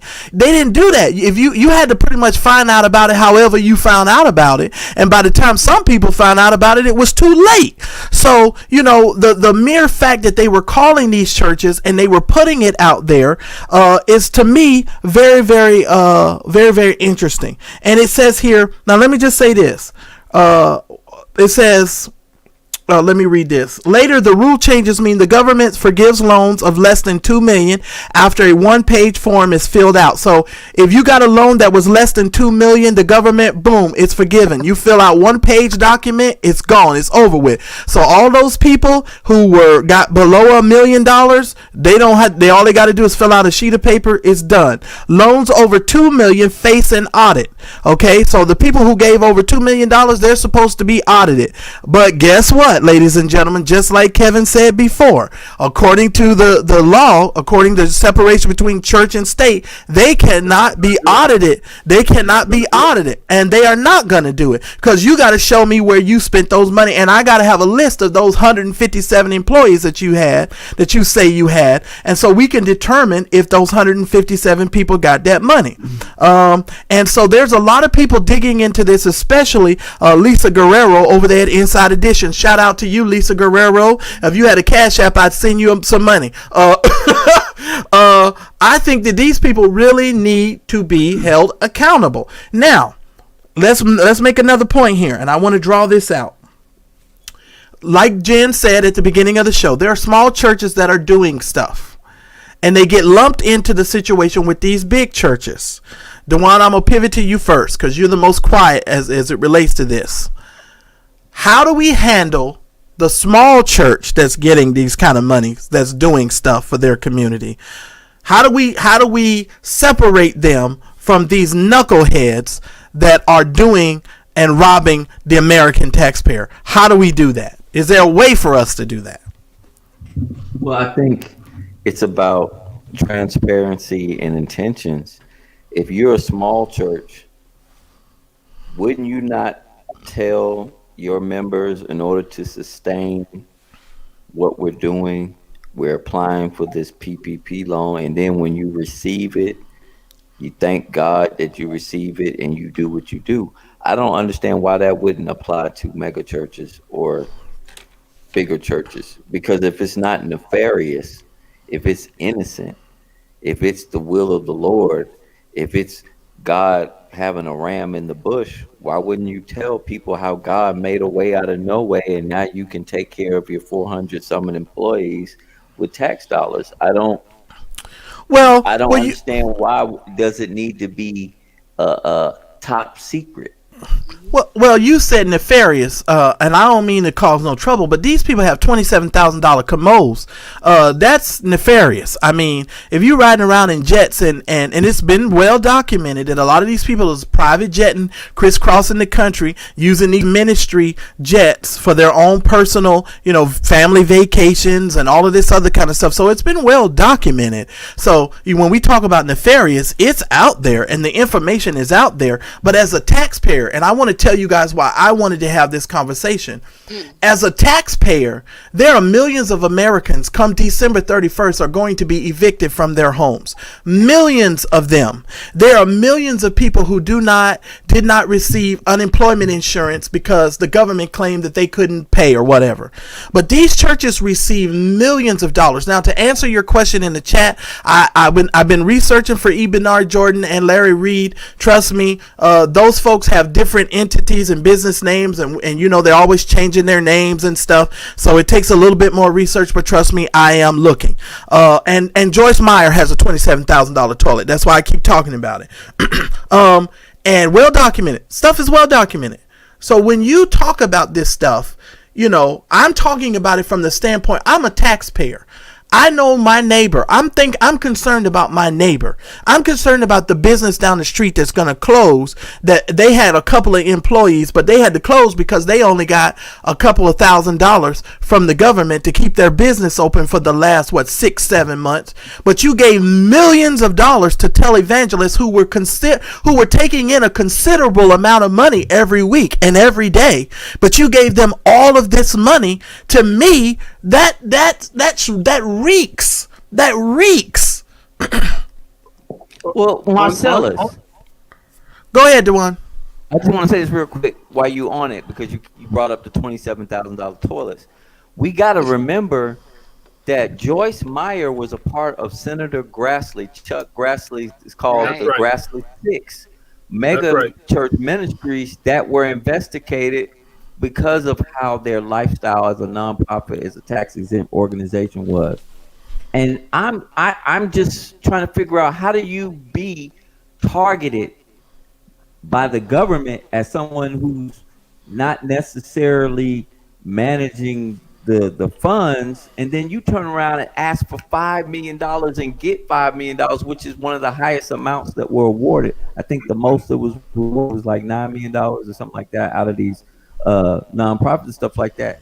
And Joyce Meyer got $5 million, and you're on the Grassley Six. How do you just it's like O.J. Simpson getting out of jail. He got away with it, and then he come back with now he's selling knives. He got a deal selling knives. How do you do that? How do you go from being investigated to now you gonna ask for $5 million? It's just hard to understand. But see, Djuan, I'm glad you brought that back up, because that Grassley investigation wasn't a real investigation. Sure wasn't. Because if you remember what happened, it actually that entire investigation ended up emboldening preachers in the end. Because if you remember what happened, it was Creflo Dollar was one of them. It was supposedly targeting televangelists. So I think Creflo Dollar was there. Was on who else? Joyce Meyer, Paula White, if I'm not mistaken. I don't have the list. I don't know if T.D. Jakes was on there. I think maybe the TBM people were on there. Eddie Long, Paula White, Creflo Dollar, and Copeland and Joyce Meyer. That is correct. Yeah, got it. Right. So look at that memory. That's that CFR memory going to work. I'm just saying. Wikipedia. And if you will remember when they were asked to produce some documents, basically, and Kenneth Copeland was like the most defiant one. He was like, "No, we ain't showing you nothing." And then because Creflo Dollar first said he was going to turn over some documents. Then he came back after his daddy. I was going to say white daddy, but I can't say that. But Kenneth Copeland, after Kenneth Copeland was so defiant, then he changed. Creflo Dollar changed his tune and said, "You know what? We ain't showing no documents." So pretty much everybody kind of fell behind. Followed Kenneth Copeland's lead and basically said, we ain't gonna show you nothing. I think Joyce Meyer ended up making some changes. She was one of the ones that made some changes in the way that she was doing things. But that whole thing didn't really lead anywhere. It basically some type of found. It didn't. Long and short of it is, it didn't go anywhere. So of course, which most of those investigations never go anywhere. Right. So my observation from that whole thing is just basically embolden preachers to say, hey, we can just tell the government, we can just say not freedom of speech, but we say cry freedom of religion, and the government will back off. That was the lesson learned from that whole ordeal. So nobody's going to investigate churches. That's not going to happen in the United States of America. And so, well, Kevin, wait a minute. That is depressing. To say that's depressing, because these people are taking now they've taken up the ante though, Kev. Hold on, Kev. Now they done taken up the ante now. Now you taking taxpayer funds. Now you don't come for my money, even though I ain't even going to your raggedy church. And I feel like no, Kev. We need to put as the American people, we need to put a demand on these people for more transparency. I feel like if you can go into my wallet, I should be able to go into your books and be able to see where you're spending your money, how you're spending your money, and not just as it relates to these 157 people. I'll let you finish your thought. Go ahead, Kev. No, I was just saying I agree with you. And, there's probably somebody in the comments, and we've heard people say for years, decades, that you don't go to this church, so it's not your business. This is our church business, what we do with our money. Right. But they're wrong about that because, as you have just pointed out, as we talked about earlier, we as taxpayers, as citizens, as taxpayers, we subsidize churches. Our tax dollars, support them being able to do what they do. And then with this latest thing, we're basically giving them $1 million tax free, according to what you said. Well, all they got to do is fill out a piece of paper, right? And it's ridiculous. So we do have a say, and we should, as citizens, speak up on this, especially knowing this. Right. Well, I got some more numbers to show y'all really quick. I don't mean to make you throw up, but I need some people to go hit the X button. Shout out to the 260 of you guys that are watching us live. Some of you out there in the bushes, please make sure you hit the like button. Helps our algorithm. So go out, hit the X from the live chat. Please hit the like button. I'm waiting for y'all to do so. I'm looking at the likes right now. I want to see these likes go up, please. So make sure y'all hit the like button. So let me share with you all a few more I thought I'd like to share with you guys. Okay, I don't know who's calling me now. I don't know who that was. Okay, watch this. Let's start with the Trinity Broadcasting Network. Ooh. Okay, Trinity Broadcasting Network is the largest television network in the world, not just Christian network. I need you all to understand something. They are the largest television network. They are bigger than NBC. They are bigger than ABC. They are bigger than CBS. They are bigger than all of them. Now get this. They're the biggest television network in the world. And they took $3,308,005. But I want y'all to look at the reported jobs supported. 336. Now they're the largest television network in the world, and they only took 3 million. The Joker Mouth said she took 5 million. And she claimed to have 402 employees. She don't have the largest television network in the world. Right. How in the world is she getting 5 million and claiming 402 employees? These people have the largest television network in the world, and they only have 336 employees. Somebody need to help me figure this out, because that makes absolutely no sense whatsoever. None. Let's move along. This man, in between his binder purchasing and binder reading, he was one of his entities received $462,165, and he claimed to have 42 employees, right? But Kev, when I was doing my investigation and looking into this stuff here, shout out to Bishop Coleon, Jamal received another $292,000 for the New Birth Film Festival. Now, what the hell are the taxpayer paying for the New Birth Film Festival? I don't give two rats ass about the New Birth Film Festival. What's going on here? Absolutely. I will give them credit for using the black-owned bank, though. The lender right there, the Citizens Trust Bank. Here we go.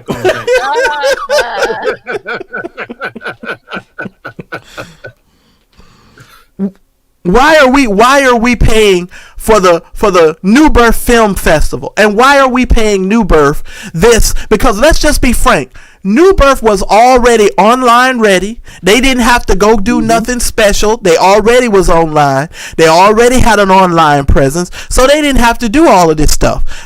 Shout out to the 255 of y'all watching live. Please hit the like button. I'm waiting to see at least 25 more likes. Please, I got one more. How about this? Let's go to the president's assistant. One of his spiritual advisor. New Destiny Christian Center received $156,200, and that was just for New Destiny. That was not Paula White Ministries. That was not her other entities. So ain't even got over there to the other entities. This is just for New Destiny Christian Center, right? This is what they receive. So this is what New Destiny received from the spiritual advisor who was calling from Angels from Africa. I don't know why the Angels from Africa couldn't help her bring some money over there so she could pay her employees. I don't know why she had to come to the taxpayer to get the taxpayer to pay for her employees. Now get this. I told you Hillsong. Let's talk about Hillsong Phoenix. Hillsong Phoenix received $514,200. Now this doesn't include New York. This doesn't include LA. LA received $325,600, and that was for 18 people. I'm just sharing with you, Marjorie. I know it's hard, Marjorie. Lift your head, O ye gates.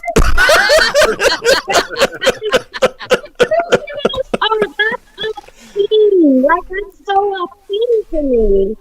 People are struggling. Even if you don't want to extend that quote unquote people to, outside that church community, you can't tell me that there's not parishioners in your congregation that are struggling with something, that are having a hard time making ends meet with an unemployment check. Well, Marjorie, the thing is, these people, the government said that they could take our taxpayer dollars. We have no say over it. And I'm just in complete shock of what I'm seeing. Now, Mr. Rod Parsley, who said black people should just get over slavery and we should get over what happened to us. And Mr. Rod Parsley himself, World Harvest Church received $1,771,400 for 165 people. Now he's claiming he got 165 people. These people lying. Okay, you don't have no 165 employees to pay. I'm sorry, I don't believe it. Now I'm sharing this information for those of you that were just coming in here. You have to go back because we shared A.R. Bernard's his money. We shared him earlier, and we also shared Bill Winston's and some of these other folks as well. Mr. Wealth Transfer. But I wanted to bring that up, guys, because this was important for us to understand. So when we talk about this supernatural wealth transfer, Kev, I believe that the supernatural wealth transfer came from the government, and they done transferred all our taxpayer dollars into the accounts of these churches, and I am offended, I am appalled, and I want my money back. Well, you got to tell Donald Trump and Mike Pence. Well, is there anything that our new administration, is there anything that they could do to assist the taxpayer in getting their money back? Because I feel like somebody came in the middle of the night and raped us without even tying us up, lubing us down, and they did what they had to do and ran out the room. We have been accosted.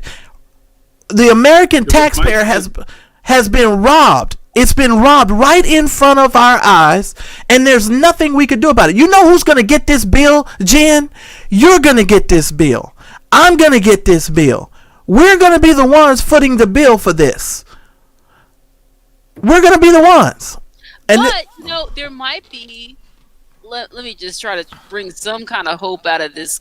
Let me just say, once you get government involved in this, there's never been a situation like this where churches that are prosperity gospel pimp preacher churches have never been so indebted and accountable to the government before, like this. Right. And who knows what happens next year they might put some strings attached to this that would serve the revolution. They might have some strings attached, if they had some great leader and some woke person in this next administration that was brave enough and bold enough and fed up enough and revolutionary enough to say, okay, well, we got all these people. I've been eyeing for this pimpage going on for a while. So these people are going to come, people are going to come over here. Okay, let me add these strings attached. Full audit, led by, people who understand cult mentality, understand, pimp preachers and mad church disease, to go after these people and in a very public way to, hold them accountable. And, it's not just pimp preachers that are Christian. There are a lot of cults out there like Scientology and all these other kinds of things. Absolutely. That have exploded and hoarded wealth for years without any kind of accountability. And maybe they got money too, by the way. They own Clearwater, Florida, and all this other kind of stuff. Shout out to Lee Remini and all those people that are fighting that fight. But if there can be more strings attached to quote unquote nonprofits that are really corporations and businesses, well, there might be something that can be done for them exposing themselves this way and taking all this money from the government. Marjorie, I'm going to come to you in just a second, but while you're talking, Jen, you made me think. Yeah. We're already talking about subsidizing these people. These people get to live in parsonages. They get to have cars that their ministry owns, Rolls Royces.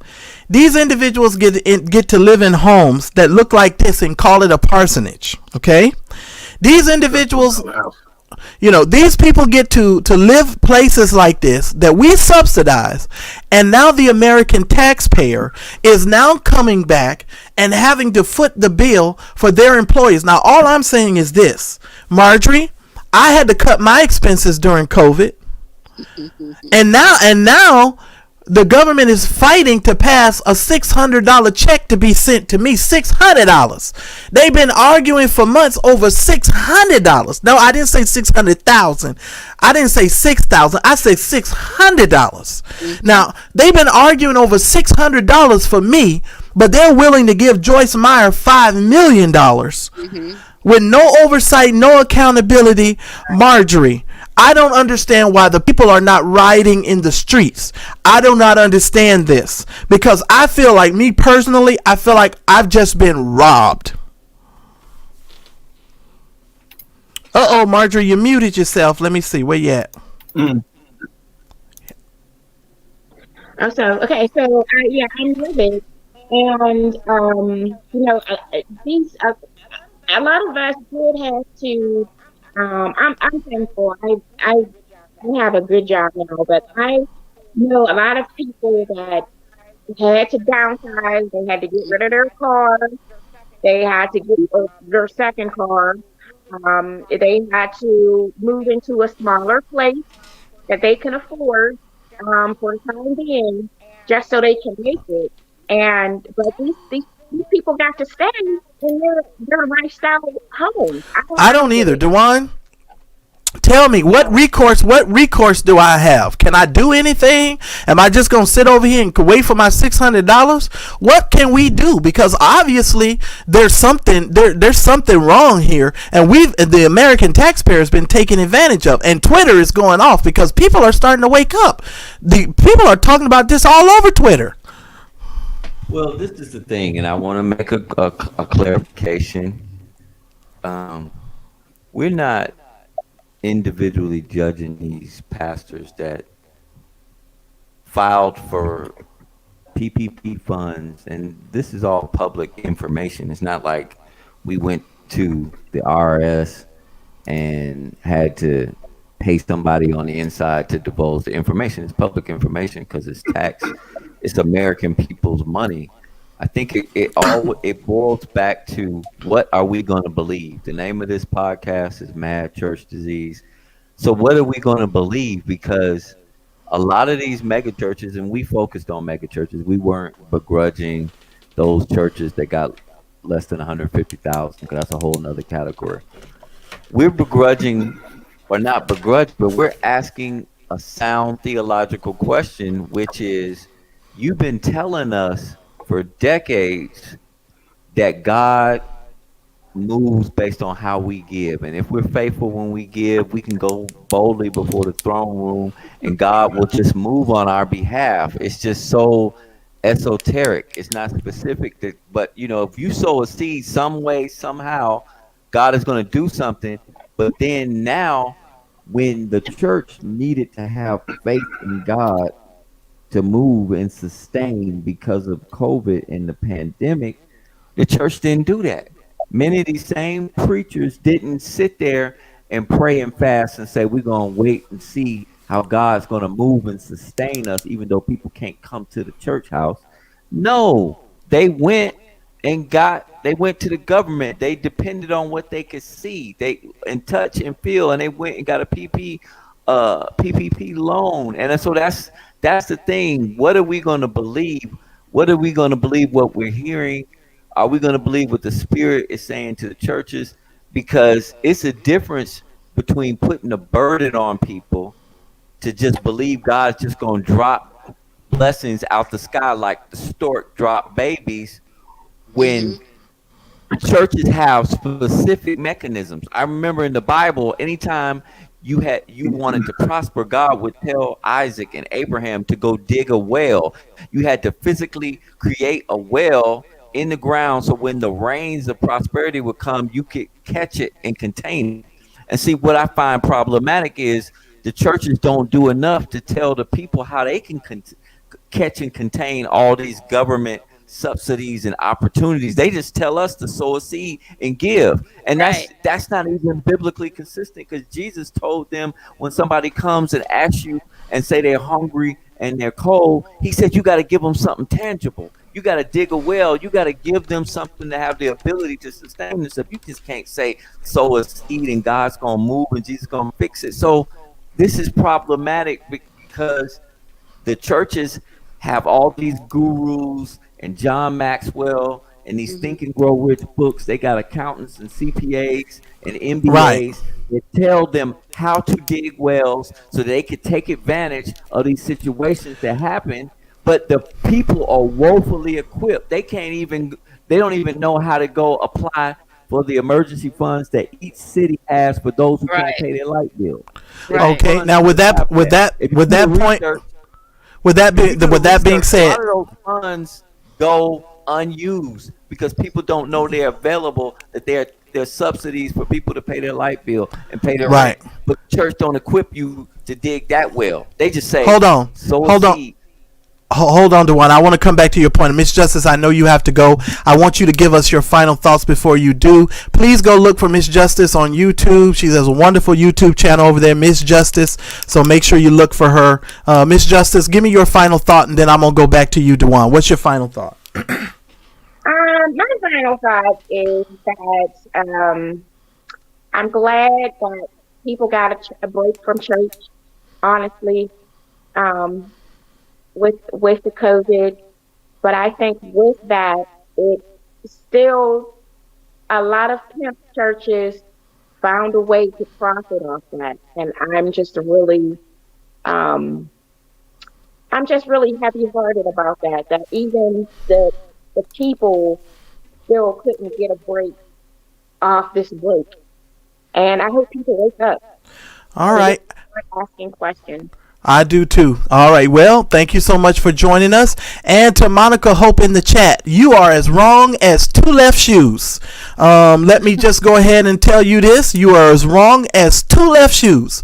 First of all, it does need to be dealt with from a theological standpoint, because these individuals are telling us specific things as it relates to God and how God operates as it relates to giving and money. And therefore, if they're telling us that we need to believe God to have our needs met, then we most certainly do need to look at this from a theological standpoint. So you are just as wrong can be. And I don't understand why you guys come over here with that foolishness every time we get ready to talk about the institutional denominational church. You guys realize this ain't that kind of channel. It's called mad church disease. And you all know full well that I'm going to talk about this, and you're just as wrong as two left shoes. I don't know where you guys come from with this foolishness. That's incredibly stupid. Give them the vaccine, Marcellus. Give them the vaccine. It's ridiculous. And I just suggest to you, for real, that you look into this and think about what Djuan is saying, because he is absolutely, he is on point. Djuan, please finish your thought. I know I cut you off.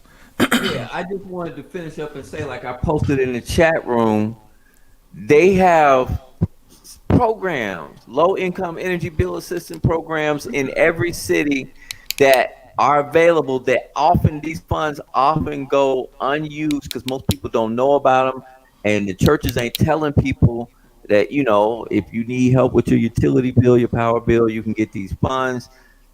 But at the same time, these churches find out every kind of mechanism and program and means from the government or corporations in order to seize funding. They're well educated, and so it's problematic that you would keep the people in the pews not educated to be able to go get PPP funds themselves. I would have thought, if your church is going after PP funds, wouldn't there have been an announcement going over the pulpit that, hey, look, on a business, even if you're a consultant, even if you're a one-man consultancy, we're going after PP funds.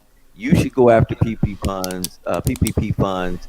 There should have been this kind of reciprocal process that we just don't see. They always just tell us theologically, God's going to fix it, Jesus is going to fix it, but you need a seed to activate.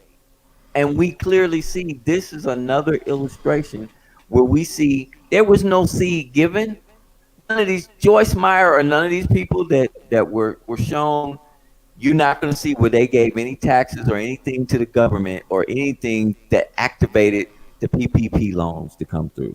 And I'm just saying, you got to look at that. It's not just about the contract. It's not just about these are tax dollars. It's not just about this is a business. You got to understand, these are churches, religion, and they teach these things, and they have you believe certain things, but they don't do what they teach.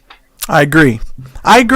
And I think leaning on what Kevin said earlier, with this whole supernatural wealth transfer, because that's exactly what the point that Kevin was proving, is that Bill Winston was running around here talking about a supernatural wealth transfer, and then when the wealth transfer didn't happen and Kevin called to ask for his money back, then it became, did you buy it from us?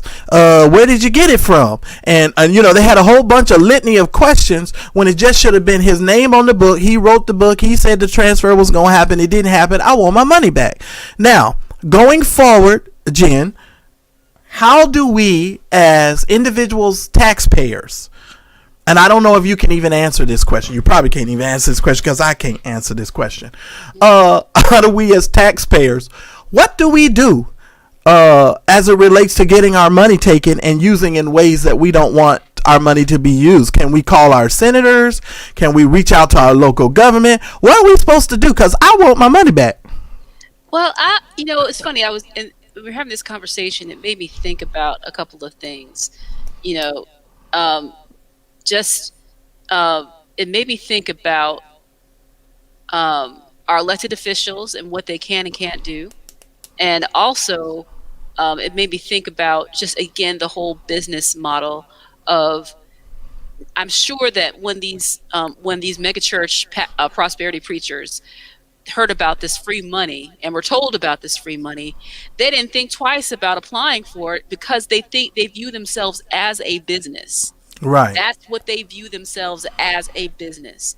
That's it. They didn't even, and if you're, in all fairness, if you're a business owner, you wouldn't think twice about, going for this loan. If you own that piece of joint on the corner, or that dry cleaners, or that coffee shop, or that clothing store, you wouldn't think twice about it because you have these employees that you want to keep stay in business during this unprecedented crisis of COVID, and it just shows you how much these prosperity gospel pimp preachers that were mentioned, don't even think twice about it because they think of it as a business. That's why they have these bookstores and they're selling these things and they're selling these things and all this other kind of stuff. Not that there's anything wrong with selling books or anything, but it's just what Djuan was saying earlier. If they weren't telling people that you got to sow a seed to meet a need, if they weren't telling people this false gospel, this American gospel that, as the movie says, that it's all about money and sowing a seed and health and wealth, then we wouldn't be so hypercritical of it. But they're exemplifying hypocrisy by accepting money from the government when they were sowing a seed to meet a need anyway. That was not a supernatural transfer. That was a government loan that they don't have to pay back. That they took. That was a hijacking.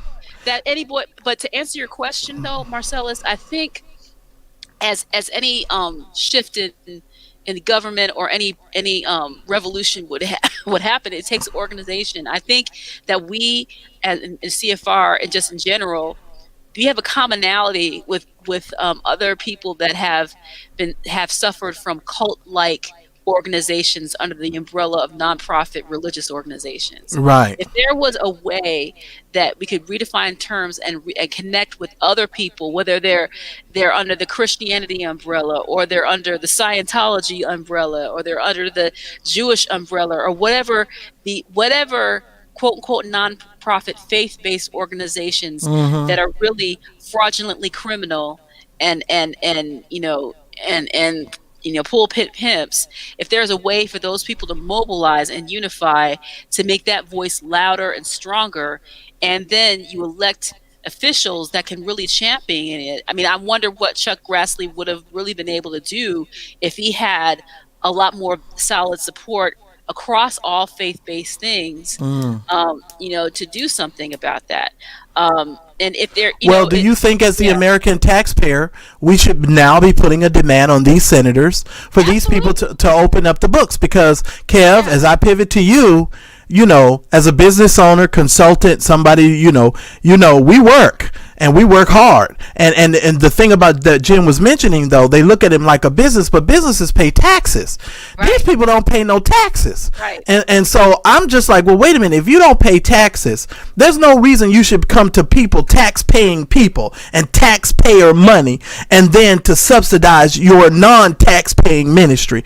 I just think in overarching, that's a very difficult situation. Do you think, Kev, that we're going to see a groundswell of people complaining and some things coming out of this that might affect the change as far as how the institution is looked at? Because I hear some rumbling, and there's a whole lot of people that's just not happy about this. Uh-oh, you're muted. Did you mute yourself? I believe I did. Here we go.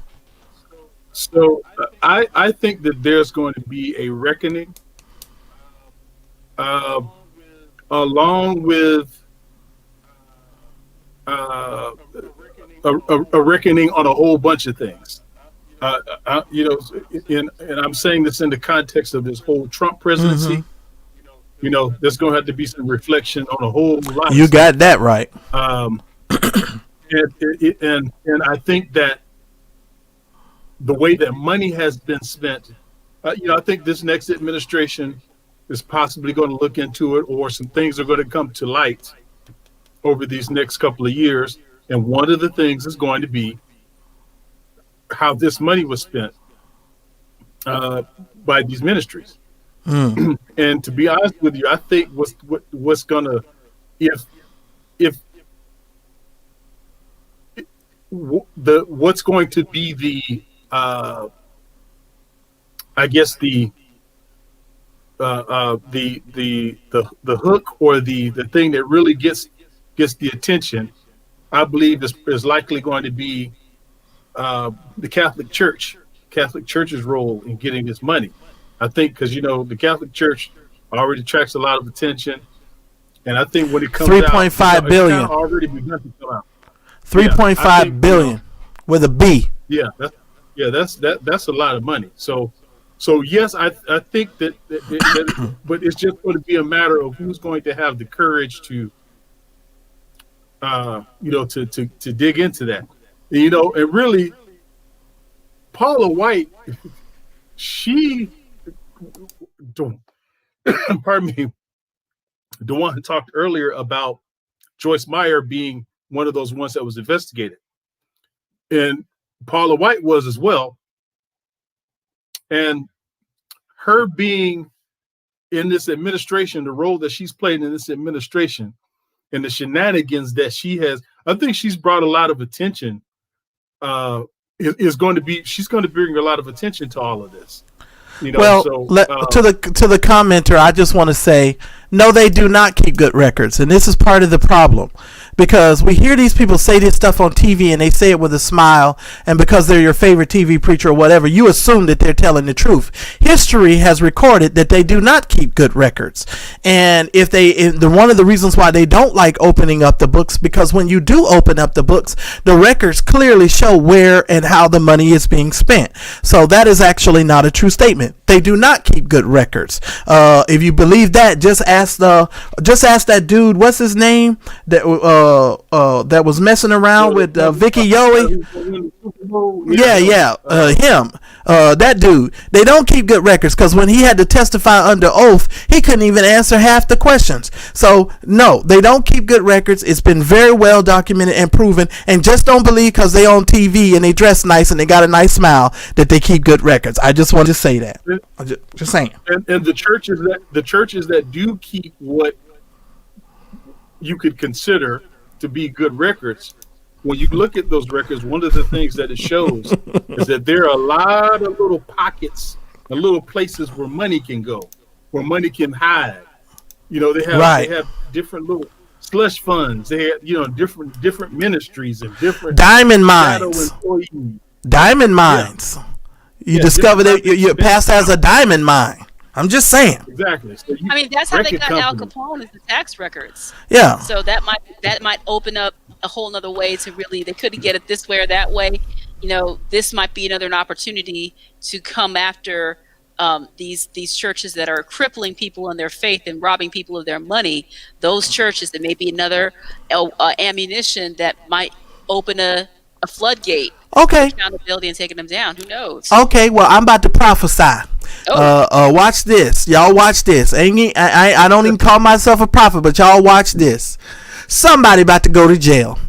These preachers are these books about to be opened up because the American people are about to demand it, and somebody going to jail. Now you mark my words, a lot of these ministries that took this money are going to be in a rush to give this money back, just like Marcus Lamb and just like some of these other nonprofits, because they knew that they didn't need money in the first place. And when you got preachers, and I ain't gonna go ahead. I'm sorry, I was just going to say they're going to start with Paula White and that Derek Scott and all them past preachers that's around the White. They're going to start with them. And I guarantee you that all of these preachers and all of these people that's coming on internet, now you're an internet preacher. You know what I'm saying? And now you take it, because beforehand they told us, remember, Jennifer, they told us that we couldn't be on the internet because that was the devil. And we couldn't be on Facebook, and we couldn't gather on Facebook because that was the devil. And now everybody on Facebook. I've been hearing apps that I ain't never heard of. Right, they say something called Giveify. They got something new called Giveify or Givelify.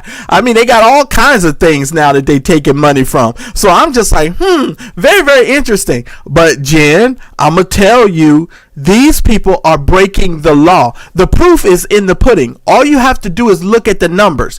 If you take $5 million and you claim you got 407 employees that you're going to pay that $5 million to, Jen, I ain't gonna call no names, but you got people on YouTube claiming that their YouTube channel is the entertainment leg of their actual church. I'm just telling you. I ain't gonna say no names, but we have a lot of stuff going on the internet and all here in social media and on these spaces that is completely illegal, and no one is saying anything. And that's why the Mad Church Disease channel exists, because no one else is going to say that Bill Winston is a liar, that Joyce Meyer is a liar. They are lying, Jennifer. They are lying. They took these people's money, and they took the taxpayer money, and they lying. And we all know they lying. You didn't give back your Rolls Royce. How many of them traded in their Rolls Royce? $250,000 car. That would have helped pay somebody's salary for a couple of months. How did they downsize? No, they didn't do none of that. What they did is Djuan said, they went to Caesar, and they said, Caesar is where the money resides, where the money resides. Where the money resides, where the money resides. And they took the money from Caesar. And my point is saying this to the American public and to those of you in the chat room. And the reason why I wanted to do this show, and I'm serious business. Your loved ones come December 31st. Some of them are going to be evicted. Some of them are not going to have a place to stay. Nobody told them about a PPP loan, and nobody told them about those programs that Djuan was talking about. This is serious business. Our fellow Americans are in a lot of trouble.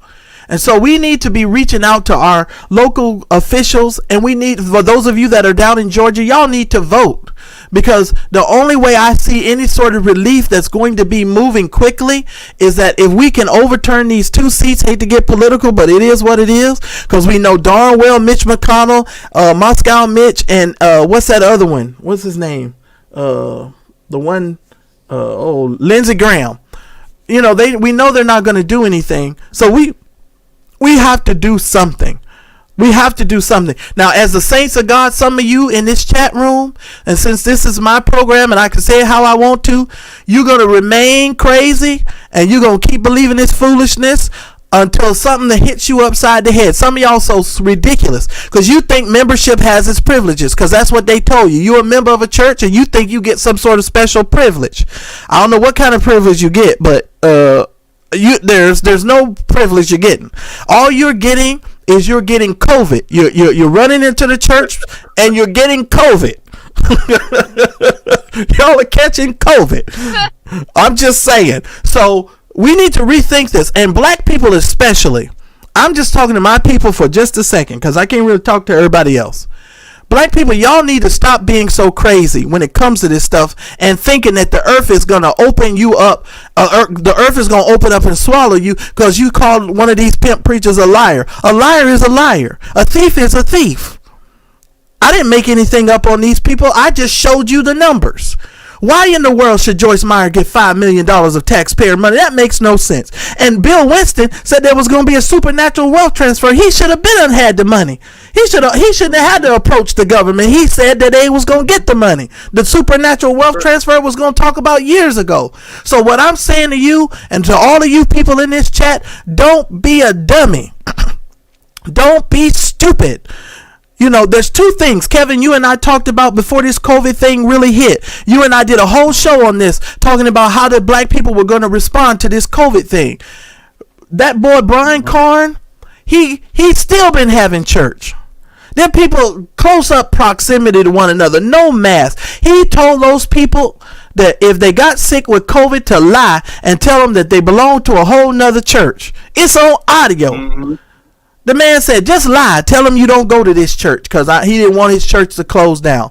And so, Djuan, as these people talk about theological and talking about this from a theological position, I think you have a valid point, sir. I think theologically, if the preacher has to stand on the word and say the seed time and he has to place a seed, he needed to place a seed instead of going to get this PPP loan. And all I have to say, and my final thought, is I want my money back. I mean what I say. I want my money back. And I'm going to go around. I'm going to ask you guys for your final thoughts as we get ready to wrap this show up. I'm going to start with the lady, because ladies first. Jen, give me your final thoughts. What would you like to say as we end our program tonight? Well, I want to echo what you just said about it. It is all about the word, because that's how we can discern truth from falsehood. And it's not us that are condemning and exposing these people. It's the word of God that does that. You know, everything that we are saying can really be backed up with the word of God. I'm not saying that we're, and we're just sinner human beings just like everybody else. But truth is truth. And it's not even, the theological truth is a lot more practical than a lot of these pimp preachers would like you to believe. So just my final word is just read your Bible, and then do what you can and get involved and be a part of the revolution, whatever that looks like in the filter of your life. And then we as believers in the body of Christ can regain the reputation that's been tarnished by these pimp preachers, and really show what the people of God can do if that are following the word of God. That's all I gotta say. All right, Where Djuan. the money reside, where the money reside, where the money reside, where the money reside. All right, I'm now. gonna turn that into a song. Yeah. Well, I got to end it with a theological proposition to people that are watching, that are serious about their relationship and covenant with God. As I started off the show, this is really about what we believe in. As at the well, that God is looking for those to worship in spirit and truth. He's not looking, it's not about if you worship in Jerusalem at the temple or you worshiping at the mountain. It's not about location. So you got to ask yourself, why would God allow the pandemic to happen and allow the laws to happen to where it prohibits us from going into a building? Because they told us for years. Grandmama told us. Everybody told us. They told us there was something special. You had to come to the building in order to experience God. You couldn't stay at home and watch it online. I've heard that many times from many ministers that are online now. They said, you all that are in the building are going to get a special impartation because you came to the building. Now you can't come to the building and everybody's online, and these churches are telling us, praise God for digital members. You could get the impartation at home. And I'm like, what is it? What is it?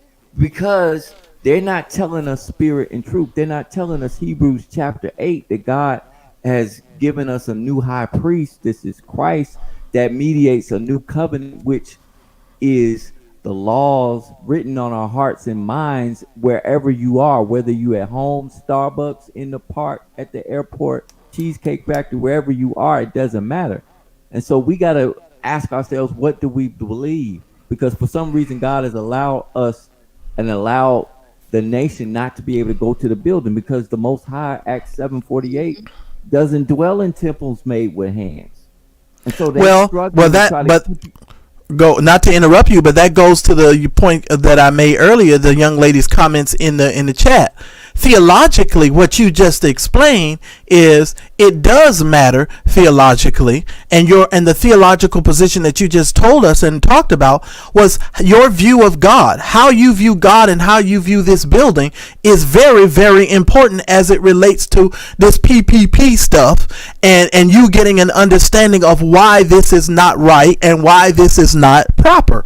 Finish your thought, Djuan. I'm sorry for interrupting. Because as you just pointed out, I like how God does it. You just threw that. You like Dwayne Wade. You just threw the alley-oop up there.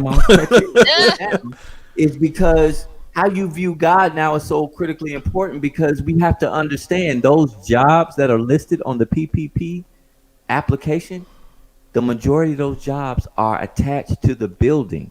And so what we're seeing is the church is struggling that they have to have all the accoutrement of church, which is the building and all the staff and everything that keeps to maintain the building. And Jesus said God's not into that. He's looking for worshipers that will worship in spirit and truth. And so I got to ask you, will you listen to what the Spirit is saying to the congregations, to the ecclesia in this hour? Or are you going to still hold on to the old wineskins? Are you going to still try to figure out how to put new wine in the old wineskins, in the old system, and try to help your pastor maintain church, try to revive it even though it's dead? So now, we can't get it from God, so we got to go get it from Caesar, because we're going to try to maintain and sustain this thing. What are you going to do? That's what you got to be asking yourself during this time where we can't go to the building. What is God really saying? What is he saying about our covenant and our relationship? And what is this spirit and truth worship that God is seeking? Absolutely. Go ahead. Not your typical Negro. I know that was deep. That was a mic drop. I know. I'm going to be honest with you. I have nothing to say behind that, because everything that he expressed is what was on my heart and mind. He just so eloquently shared it. There's no, but I will say that looking toward the future, when this vaccine or whenever this virus or this infection, whatever it is, when this whole pandemic is abated and the church doors open again, what will be the attitude of the Christians going back? Will you go back? And will you go back? Will it be, as Djuan just said, are you going to go back to the same thing? Are the churches going to go? And I'm saying you how can you after this? I'm just trying to. So that's kind of like, kind of what I want to have people to kind of think about is, the future of the church. How is it going to function? Like, how will the individual Christian function? Well, we've been saying for years. Because honestly, it should be your ministry should not change if you truly had one. It shouldn't change, when the pandemic came and when the church doors closed. Matter of fact, you should be more active than you were, to be honest with you. That's just my opinion. Well, here's the thing. I'm amazed at how all of these blood-washed, tongue-talking believers, that when COVID struck, I'm amazed at how many of these people were so fearful and full of fear. That's another point. I'm glad you mentioned that. I'm amazed that these individuals that were so full of faith that when it came time to go somewhere and be still and know that he was God, could not function properly without being in these structures or in these buildings. And I have to tell you, outside of just the money aspect of it, what has been clearly shown to me is that these people who claim to have all of this faith and hope, trust, and reliance in Jesus are lying through their teeth. And they're lying through their teeth because when this COVID thing hit, they did not know how to conduct themselves. They were running around in circles. A lot of them were getting COVID when they were supposed to be at home. And then the crescendo of the situation, the pastor went to the government to keep the doors open. He went to beg Caesar and say, Caesar, we need the PPP loan because our God ain't supplying all our needs according to his riches and glory. And there's been wait a minute. We're not even going to talk about the preachers that got COVID and didn't tell nobody, kept it quiet. And that too. But God isn't supplying all their needs. And because, they're tithers. And then here's another aspect, and I'm going to bring this out on Thursday because I'm going to revisit this. All the people that got these salaries from the church, I wonder how many of them had to tithe on their PPP money. Ooh. How many of them had to give up some of their check to tithe? Because I do know some churches that take out the money from their people. They take the 10% right out of the people's check. They don't even give them the option. Okay, so I'm just saying. So there are a lot of nuances to this situation, and there are a lot of crevices to where a lot of different things, can be looked at and can open this up to a whole big old situation. And I really believe that the government, and I'm pleading with the senators and all of the people that are going to be sent this information and going to be requested, can you please open up these people's books, see where they cut their money down or where they shrunk down their expenses and the necessity for taxpayer funds, since you gave them our money without asking us if you could give our money, and that is unconstitutional, and we want our money back. I want my money back. I want my money back. All right. Well, I want to thank you for joining me on tonight's program. Thank all of you that are in the chat. Shout out to all of these awesome moderators. I want to give a shout out to the there were several new members, but there were 2 members who signed up while we were on the live. That's Understanding. Thank you so much for your love and support, Understanding. I really appreciate it. And Miss MW50, thank you so very much for your membership. All of the memberships help us to continue these shows. And also, we're looking forward to our meetup and greet up in Las Vegas in 2021. Hopefully, if the COVID situation has gotten better, because y'all know if COVID trumps us, we might be in a difficult situation. So I'm going to see you guys on Thursday. I'm just going to take all live phone calls. So I'm going to let you sound off about this show live on Thursday, and we're just going to take your personal phone calls. So meet me back here. So tell your raggedy pastor, because I'm sure he in the bushes watching and he mad, because they do, Jen. What they do is they'll watch the show, and then I get 1 million emails after the show. So I know y'all in the bushes, and I know y'all watching. So don't send me no email. You wait for Thursday to call in, and I will be more than happy to take your phone call, and we'll be more than happy to discuss it on Thursday. So I love and appreciate you guys. Thank you guys so much for joining me. Please make sure that you hit the like button on your way out, to Miss Justice, to Sister Liberty, to Not Your Typical Negro, to Bishop Coleon, Djuan. Thank you guys so very much for joining me. I really appreciate it. This has been the Mad Church Disease Podcast. You know I am not scared. You know I don't care nothing about your raggedy church, because this is not a church show. This is a show about church, and you know this. Peace. We out of here. Hang on, Jen. I'll talk to you guys behind the scenes. Hold on, you guys. So we'll see y'all on Thursday. God bless y'all. Talk to you later.